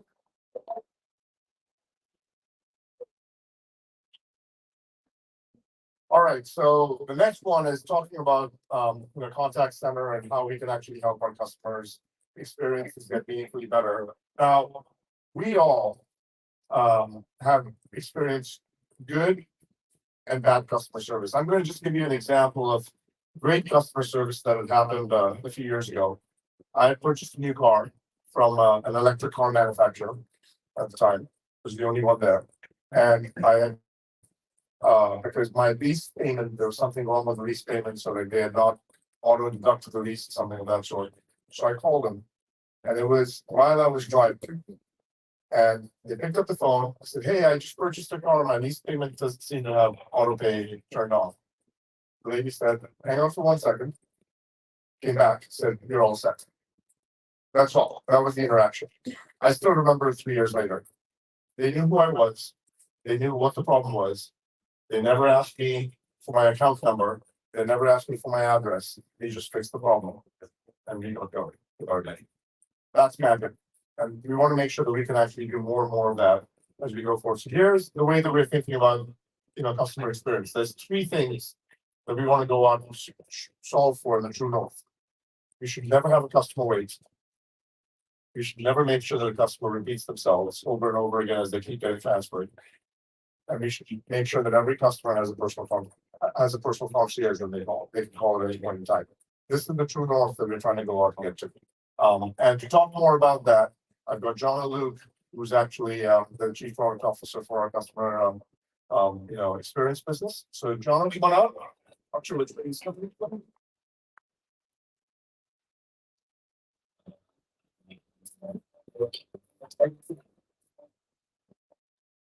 Thank you, G2.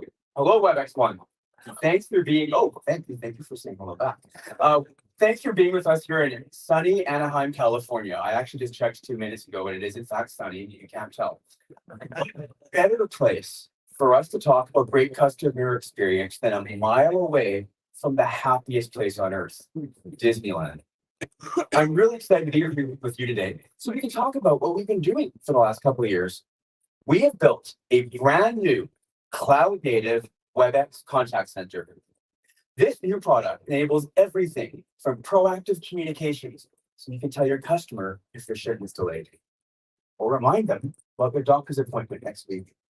We have self-service capabilities, so your customers can get questions answered fast, or get those repetitive tasks done right away. And last but not least, we have redesigned the agent and supervisor experiences to help your business deliver on your best customer experience. We've connected all of this across 16 digital channels, video, and voice.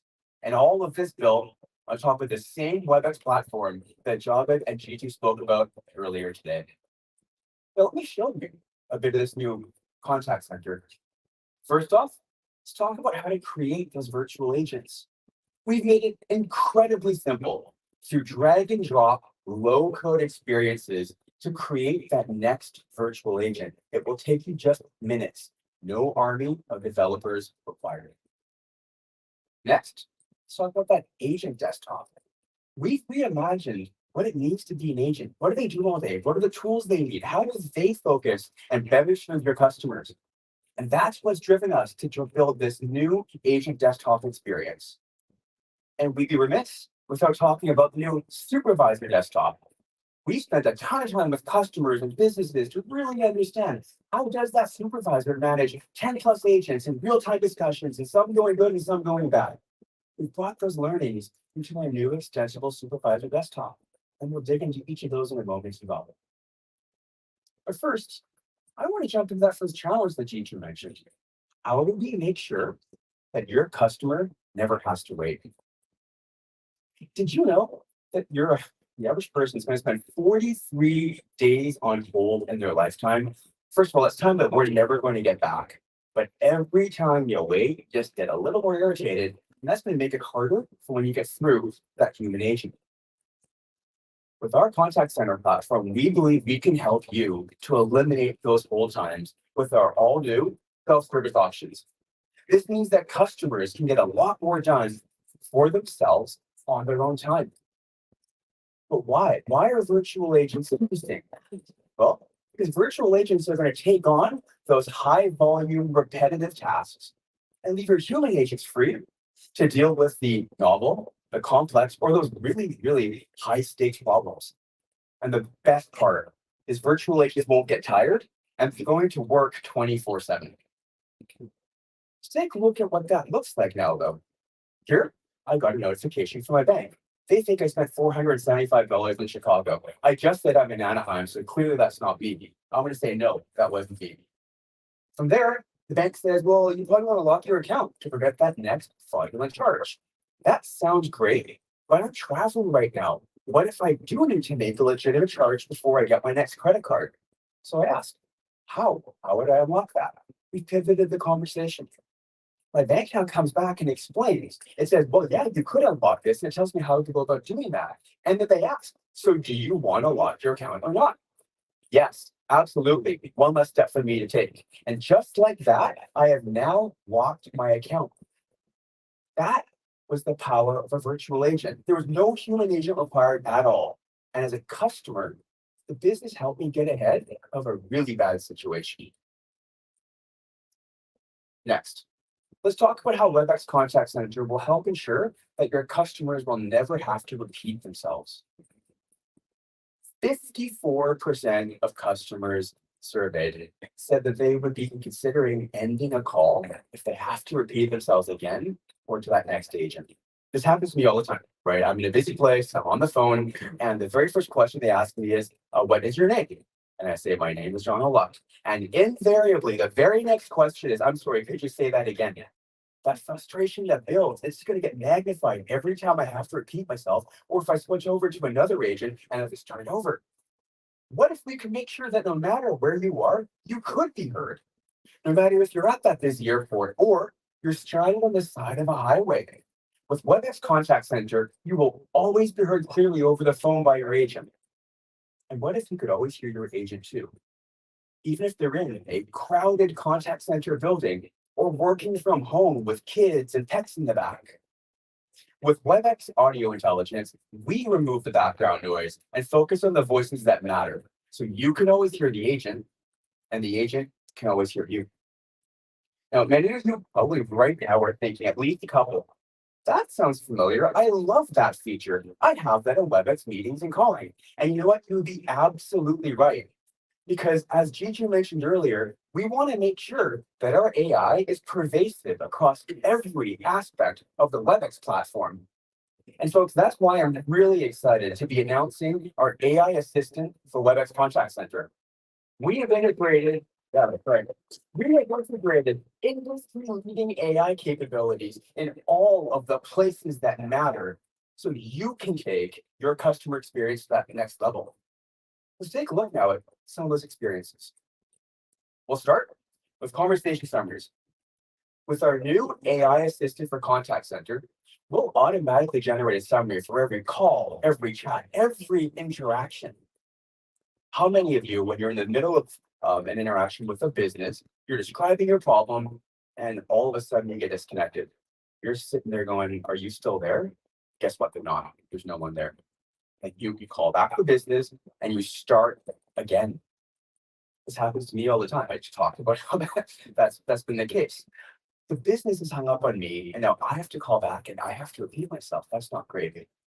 Conversation summaries is the answer to this customer experience problem, because it will give that second agent all the context from the previous call, reducing the time it takes to get the conversation back on track and solving your customer's problem. And most importantly, that's going to ensure that your customer isn't in that 54%, the ones that are considering dropping the call or dropping you as a brand. But our AI, it helps in so many other places across the contact center as well. One of the key reasons that we see really long wait times, your estimated wait time is 17 minutes. That's because agents are looking up answers in real time, trying to figure out how do I give the customer what they want? And that just adds time to every single interaction. We're introducing suggested responses. These are automatically generated potential answers for your agents to use when interacting with a customer. Your agents can customize those and then use that answer to move that discussion forward. This is going to reduce wait times because your customer's questions are getting answered faster and your agent is moving on to the next customer. Now, moving on to that third problem. How do we help you deliver a personal concierge-like experience so every single customer feels like a VIP?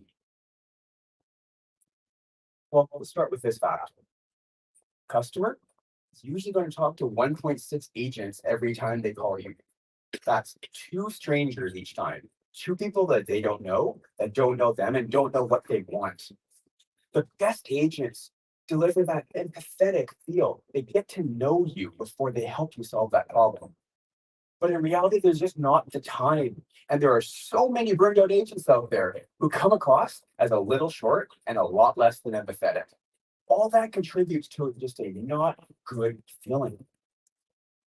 But what if we could make it feel like every time you call them, they knew you? And we help your agents deliver that personalized experience. With Webex Contact Center, we're doing this. We are helping to build that understanding through the customer profile. I really don't like this photo, by the way. That profile is everything about me, my interactions with the business, the emails, the chats, the previous times I visited the website, the things from the CRM system. We take this information, process it, and then put it into the hands of the agent. And then we add to that, we create a deeper and richer understanding with information like what's worked well before in a high stress situation with Jono. All of that together will lead to a better chance of success for that agent. And that customer got that personalized concierge experience. Now, while it's great to do all these things automatically, update a customer profile, suggest answers, we know that most agents out there can spend up to 5 minutes on wrap up. Every minute on wrap up is a minute not with a customer. And we can fix this too with our automatically generated wrap ups. We will create that call summary, identify the topics, multiple that could be covered in a conversation, and we will even suggest the wrap up codes to use. This approach is going to help shorten that time your agent is spending on wrap up and move them on to that next customer interaction. And while we spent a lot of time right now just talking about the agents, I told you we've also reimagined how supervisors work. We put into their hands new tools to help them coach their agents for better outcomes. Coaching highlights located in the supervisor desktop is how we are solving this problem.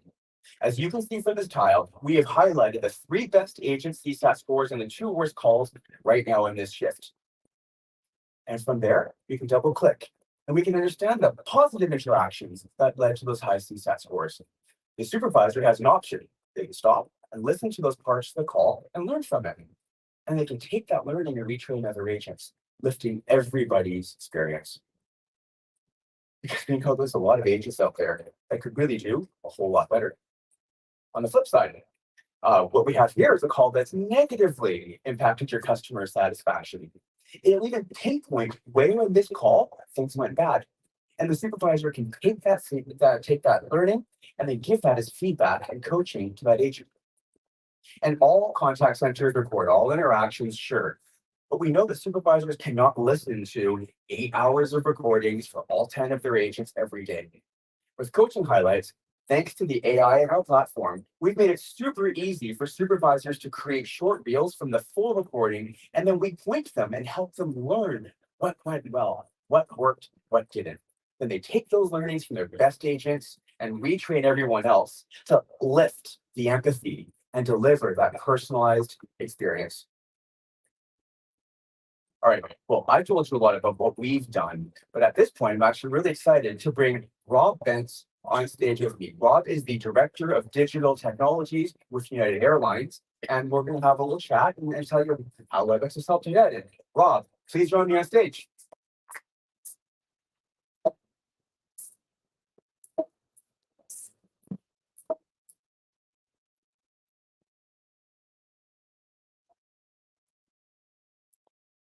Okay, I always find these tools kind of off. Could you maybe tell the audience a bit about United Airlines and your role and what you do there?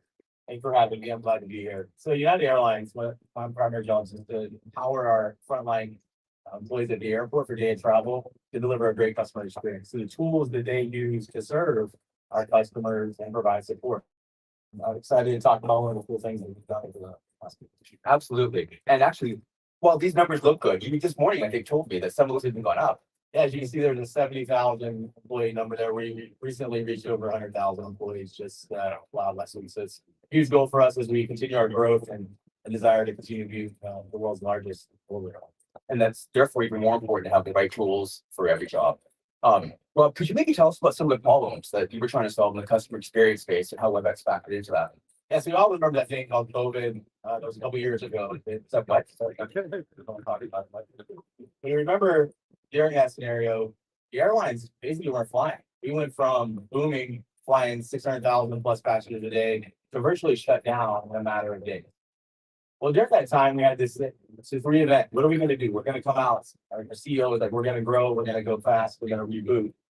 What can we do to encourage travel and safe travel to these customers out there? We had this brainstorming session about, hey, what if we were able to bring this digital world of customer service together where we could safely put our agents that are in face-to-face transactions to give our customers a way to communicate them without having to find them, actually to look for them to wait, so we masked up. And out of that was born something called Agent on Demand. Agent on Demand allowed us to take our airport agents, keep them in the airport, put them in small rooms behind the scenes in uniform, give them the ability to communicate with customers via video, voice or chat, whatever the customer choice wanted. Quickly, by scanning a QR code, they were able to launch into a digital interaction using all that first-party data. We have to know where they're at, know what they needed to be serviced with, and allow that interaction to grow. And it's truly transformed the way we service customers today. And I really want to ask this one. Why did you choose Webex? As you know, what we've heard today and this morning, Webex is the provider that connects that infrastructure of knowing how to get data, knowing how to then do voice and video. We wanted a platform that could deliver a scale. When travel happens and storms disrupt flights, we have thousands of customers that want service. They want to know what's going on. Even though we may have delivered up that next flight opportunity in the mobile app, giving it to them in a proactive notification, they still are nervous and anxious and they want to connect. Well, you need a platform that's going to be able to sustain that volume of traffic. That's thousands demanding service in an instant. That's what Webex can do. Webex holds up to the trust and give us the intelligence. We're looking at all this great AI. It's only going to get better as we are in these airports. And we need the customer to be able to see that smiling agent, to hear empathy, hear concern, and know they're getting the best option to continue their travel if they choose to interact with it. I appreciate that. And I'll put you on the spot. Of all the things we've talked about today with AI, what's the one place where you really see AI having really meaningful, transformative effect in customer experience? Just one. Or two if you really want. I really love what you're doing with the codec and improving the voice. Airports are loud and noisy, and being able to have that interaction, be meaningful, and be able to hear each other, it's going to continue to be great. I'm excited about that. AI is going to continue to bring we have a lot of first-party data. Being able to understand that customer and what they need, what they desire in the collectiveness of what's going on in their world is going to truly be able to automate and service them faster. And that's going to be engaging our experience faster. I'm really excited about what these models are going to do. Really excited about what you're being able to do with the RM models that's going to bring the collaboration between LAM and RM together. Yeah. Connecting those two are going to be transformative for the truly and the customer to get what they need fast. For sure. Well, hey, Rob, thank you so much for being with us here and speaking with us all today. Thank you for having me. Absolutely.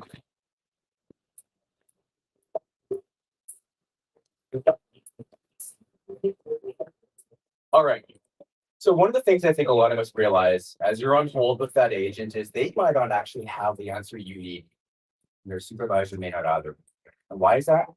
Because the contact center alone can't just make things up. They can't always solve the problem. Your agent probably needs to escalate to someone out there, reach out to someone else's company to get that answer. That's why we believe that a great customer experience is every employee's responsibility. To help customers solve for this, we have been building a customer experience for every need. This starts with our Webex Customer Experience Basic, our lightweight call center that's included with our Webex suite. It provides our most advanced calling features so a business can effectively manage customer needs. And then we have standard and premium agent capabilities. This is our full-blown Webex contact center I just showed you today. It brings together a powerful set of experiences across digital, voice, self-service, and human agent capabilities so businesses can best serve customers in high-volume environments. But sometimes, like I said, support calls can't just get transferred to the next agent. Sometimes they need to go deeper into that organization and bring in a back office employee. That is why we are introducing CX or Webex Customer Experience Essentials, enabling any employee in the organization to be part of your customer experience workflow. Webex Customer Experience Essentials brings together the core of Webex Contact Center and Webex Calling. This means that you're now able to streamline that escalation experience by turning office employees into specialized agents. It means you're able to understand how many issues had to leave your contact center, thanks to the deeper and more complete analytics you'll get. And then lastly, it enables data-driven agent improvements because you fully understand that whole customer experience. The best thing about all this, you get all of it for $30 a month a user, and it is available in Q1 of calendar 24. So I've shared a lot with you today, but I want you to remember the biggest takeaway for all of you is this. With Webex Contact Center, your customers will never have to wait, will never have to repeat themselves, and will get a truly personal concierge-like experience. We are the only vendor out there that can bring all of this together across voice, digital, self-service, and human interactions. And we're bringing the entire organization into serving your customers thanks to Webex Customer Experience Essentials. So no matter where your business is along this CX journey, we can help you to reimagine the customer experience with Webex. Thank you so much for your time, and back to you, Chitu.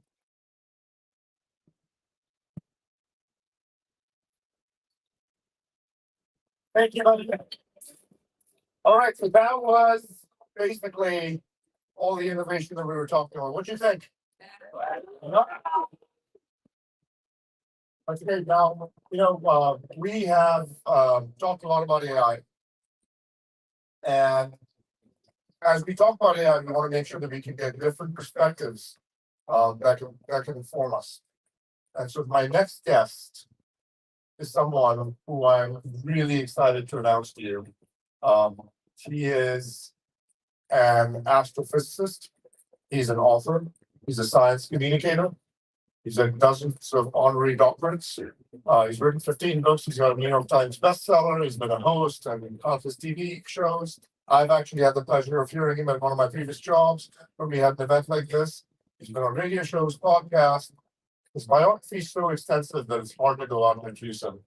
So I'm particularly excited to have us hear from Neil deGrasse Tyson to hear his perspectives on AI next. So let's give him a big, warm welcome. Yeah.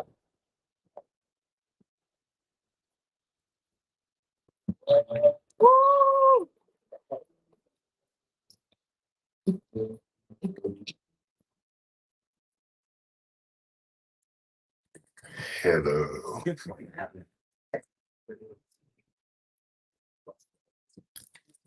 This is ready to roll. Almost. Almost. Yeah, there we go. I'm really good at the universe. I have about 30 minutes of content to squeeze into 15 minutes of my allocated time. So we can guarantee that we will not be making up time on my talk. Okay? Not how this is going to unfold. So these are, I call it brief reflections on data that we might feed to AI. That's where I work in New York City, the Hayden Planetarium. You're all invited. You could come and tell them that you heard me give this presentation. They'll still charge you $25 to get in, but you'll get a smile. And if you do not recognize these icons at the bottom, it means you probably read in your yes. I just want to, if you don't know who I am or what, even if you do know who I am, I thought I might establish for you my geek resume. Here it comes. All right. So I'm car carrying all the way. My first telescope is how old I am. I was 12 years old in 1970. First programming computer in 1974. They factored the primes just to see if that was a thing. I used punch cards, paper tape, and magnetic tape. Yes. My first AI encounter was with a program named Eliza, which was an interactive therapist. You'd say, Eliza would say, "How are you today? I'm not feeling well." "Well, tell me about your mother." You know, it was that kind of thing. My first dream in a foreign language was in Fortran. I read about 50,000 lines of code, which was not much if you're really into it, but it's like, and I was fearless across the Y2K thing. My son knows pi to 100 decimal places. I can't take credit for that. And maybe later in a breakout, I was interviewed by a generative AI bot for a podcast. So I want to share with you some of that experience because I wanted to make sure that I would get to ask the AI questions back. And I will share some of that with you. By the way, what I found was that there are the people who feared Y2K the most were those who knew enough about computing to think they were right, but not enough about computing to know they were wrong. And so there was this gap where people landed, where they were terrified of what might happen. And but I just went to sleep that night and woke up and the world was still here. We got to go fast through this.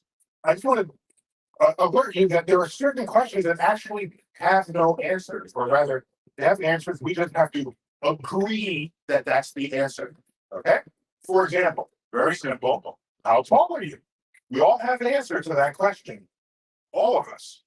However, if you really thought about it, you can ask, well, really? Or can we just agree to the precision that we'd be happy with? Because let's take a look at where that might land.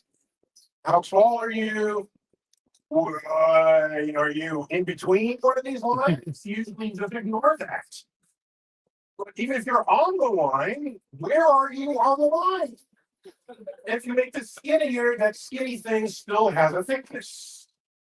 So the answer to the question, how tall are you, has no absolute answer. It only has an answer that we agree to, and we're content with that level of precision. Another example in that same vein is how long is the coastline of the United Kingdom? The United Kingdom, Great Britain specifically, has a particularly variegated coastline for the landmass that it is. This is such an interesting problem that it is an entire wiki page devoted to. So here's how you might approximate the coastline of Great Britain. That's obviously not a very good approximation. Whatever you get from putting these matchsticks together, the actual answer is going to be longer than that.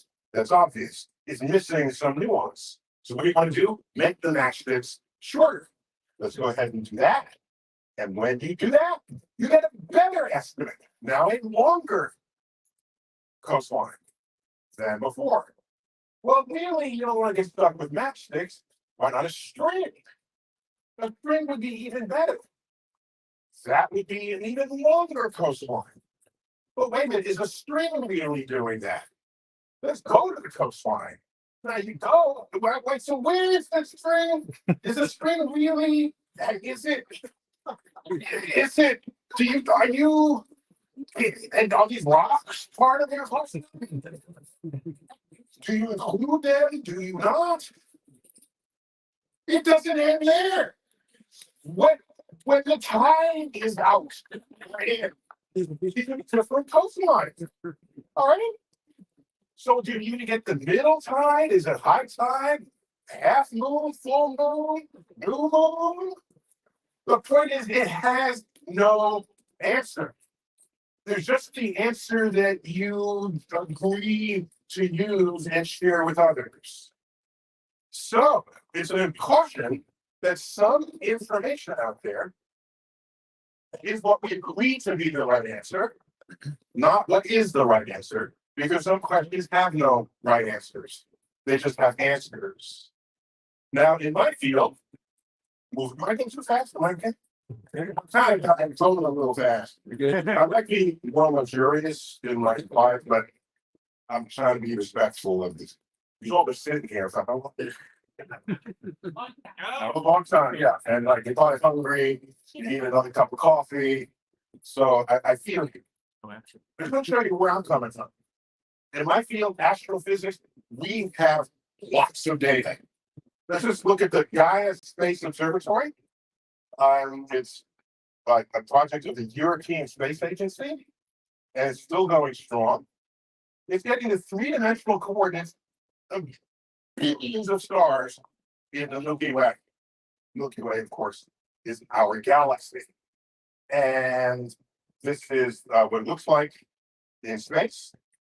And just think about this. Here's a panorama of the galaxy. And every speck of light on this is a star. We have data to each one of these stars in this image.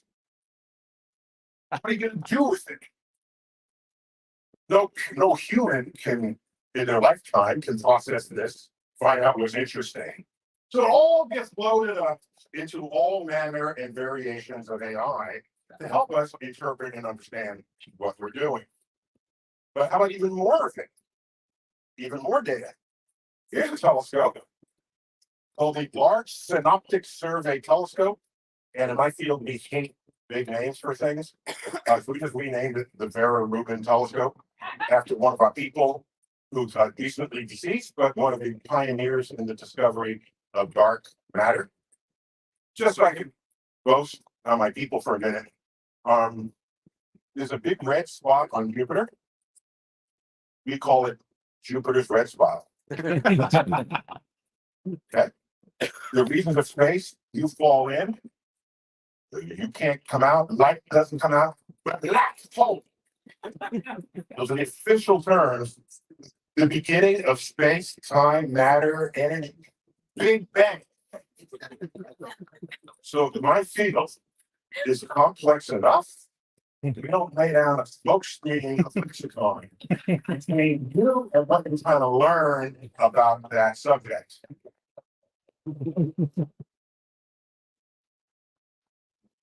Are you listening, chemists and biologists out there? Especially geologists. Any like amateur geologists out there? Raise your hand. A couple of you know. Chemists. Plus, our books are so fun. They're like products named it. There's like Milky Way candy bar. Mars bar. It's named after the family, but I'm taking it Mars bar. Well, a while back, they had Pulsar brand watches and Quasar. These all my words, our words. It'll be a while before we find a candy bar named deoxyribonucleic acid. That telescope is here, and I just wanted to show you the size of this telescope can be inferred from the size of the whole human being here and a car that they're standing in front of. It has the largest digital camera ever constructed, 3.2 gigapixels. And that's about how big it is. It's huge. The camera is huge. This telescope, which came online this year, is a data processing, I want to call it a nightmare, a challenge. 15-second exposures every 20 seconds, 30 terabytes of data per night. Will run for 10 years. Half the sky will be imaged every 3 days, creating 500 petabytes of data. So what it's actually doing is creating what is basically a movie of the night sky. Repeated images. We think of the sky as just the stars are there, and there they are, and they'll be there tomorrow. Okay. But if anything moves, and you just took images tonight, you won't notice. Then you have to be careful, which I'll get to in a moment. What is the rate at which you are capturing images for which you made a movie? Now, I'm using terabytes, petabytes, to make sure we're all on the same page. Metric prefixes. Are we all here together? Old timers remember when computer speeds and storage was in kilobytes. Remember that? That were badass if you have it. Yeah, 200 kilobyte But a mega gigatera, we're all in the terror zone right now. A trillion. Peta, excess, zeta, yota. Not yoga. Yota. By the way, just a little factor. These are authentic metric prefixes. When the computer science community started using them, they don't actually equal these numbers. Yeah. Okay, a kilobyte is what, 2 to the 10th power, which gets you 1024.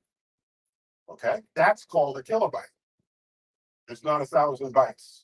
It's 1,024 bytes. Just in case you all should know that, but you can test you before you. All right. AI and actual food, it's been with us forever. So here's that. We use it to discover exoplanets very, very deep in data. Neural nets classify unusual galaxies among billions of galaxies. Surface features of planets and moons. We can't sit there and look at every square inch of these pictures. Acquire, process, analyze terabytes of data, which we just described with OSST. Biomarkers in planetary atmospheres. Is there oxygen? Is there methane? Evidence of life producing gases. And perhaps the most important thing, look for uncharted killer asteroids. You kind of want that in the list. And by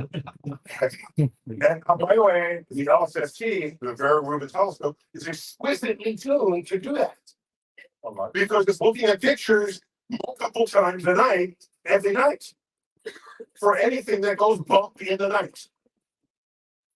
It will also be rediscovering every single one of Elon Musk's satellites, by the way. Well, I'm running low on time here. Let me speed up. So, perhaps the highest data rate you can imagine is a time series. So not just images, it's like 30 frames a second. Well, that ought to give you all the information you need. It's fast.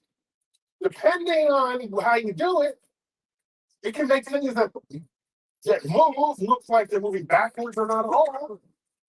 Things that change periodically look like they're not changing. You think you have all the data and you don't. All right. I like this example here. This is just a stroboscopic image of droplets falling. If this is the only information you had, and then you saw this happen, watch. This is like sorcery. His hand doesn't look stroboscopic. The cup doesn't look stroboscopic.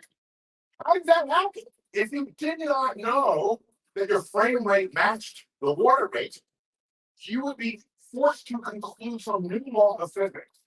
And when you are on the frontier of data mining, you do not always know in advance whether what you're looking at is completely absurd or not. Is it a new phenomenon, or is it something absurd and you're fooled by the data? And if that's the data you're feeding AI, it's not going to know. It's not only that, this is like my favorite. This is a security camera looking out the front. And oh, what's the frame rate? I don't know, but it matches the bird. It matches the bird. If you're an alien and you don't know anything about birds and you acquire this video, you say, okay, there's a creepy animal that just floats. Long conclusion, I got another one. We all know what helicopters sound like.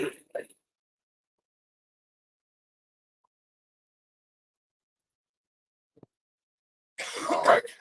Again, what happens if your data time series somehow fools you? Take a look at this. This is completely crazy. And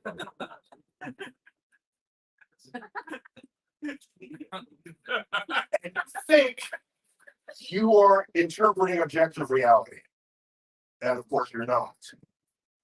Another source of data would be eyewitnesses. Well, as science, this is the lowest form of evidence you could possibly bring into the room. In spite of how high a source of evidence it seems to be, in a courtroom.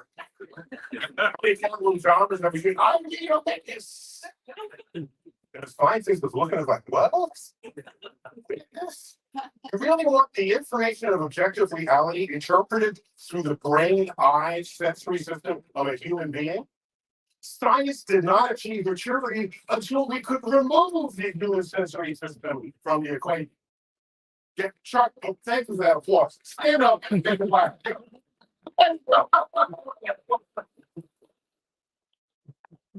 That's what the machines do. Chuck, that's the whole point of that. So your emotional state doesn't end up in the data. Watch out for that. Okay?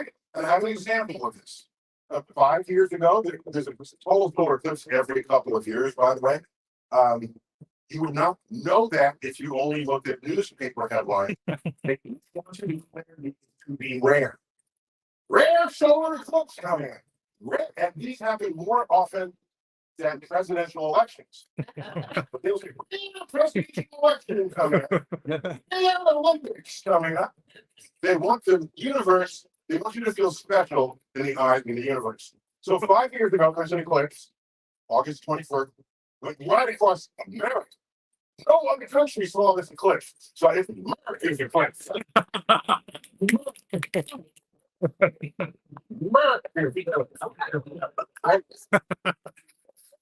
Country got totality. I generally make myself scarce during eclipses. You don't need my level of expertise to explain it to the public. Forcing the press to reach a little deeper into the Rolodex, get a middle school science teacher. So, relative, believe it or not, in Idaho.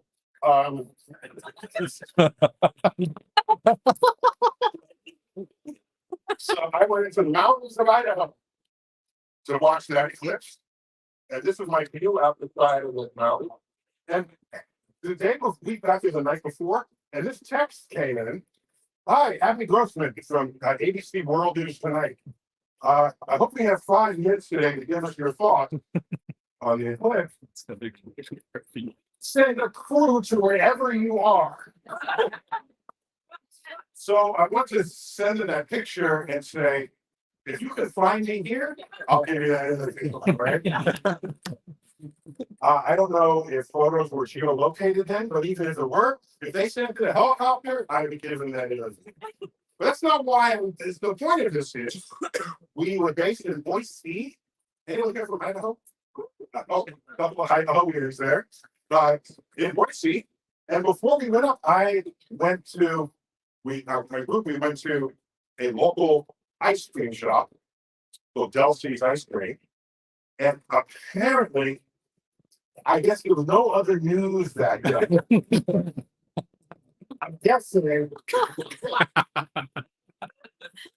Okay, I was spotted. Now I know what I ordered. Okay. I ordered strawberry ice cream, and I love locally made ice cream, of course. But that's not how that article unfolded. Let's go back to the article. And it said, what flavor does an astrophysicist choose? Okay. And so the astrophysicist tried a couple of different ice cream flavors, including hot fudge eclipse. And Tyson also tasted the sweet potato with marshmallow ice cream. So either they're just lying, or the other black person in Idaho and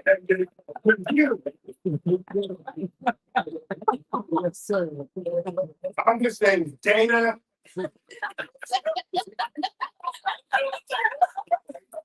Watch it. And on my final slide here, science, data, it matters. Data are plural, hence matter doesn't have an X. Data matter. Okay, you know that. Of course you know that. You didn't know that, pretend you knew it. One of my favorite comics ever to appear in the New Yorker, 2K's night. Something's just not right. Our air is clean, our water is pure, we all get plenty of exercise.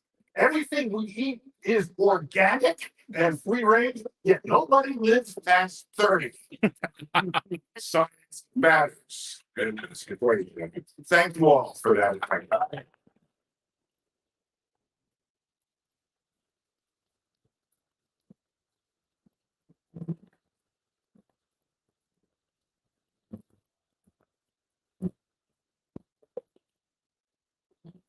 Folks, if we want more of the deGrasse Tyson, we will have another talk during this event.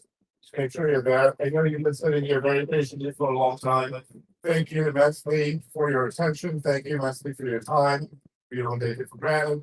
We're honored that you're here and have a great couple of days. We've got a lot to show for you. Thank you again.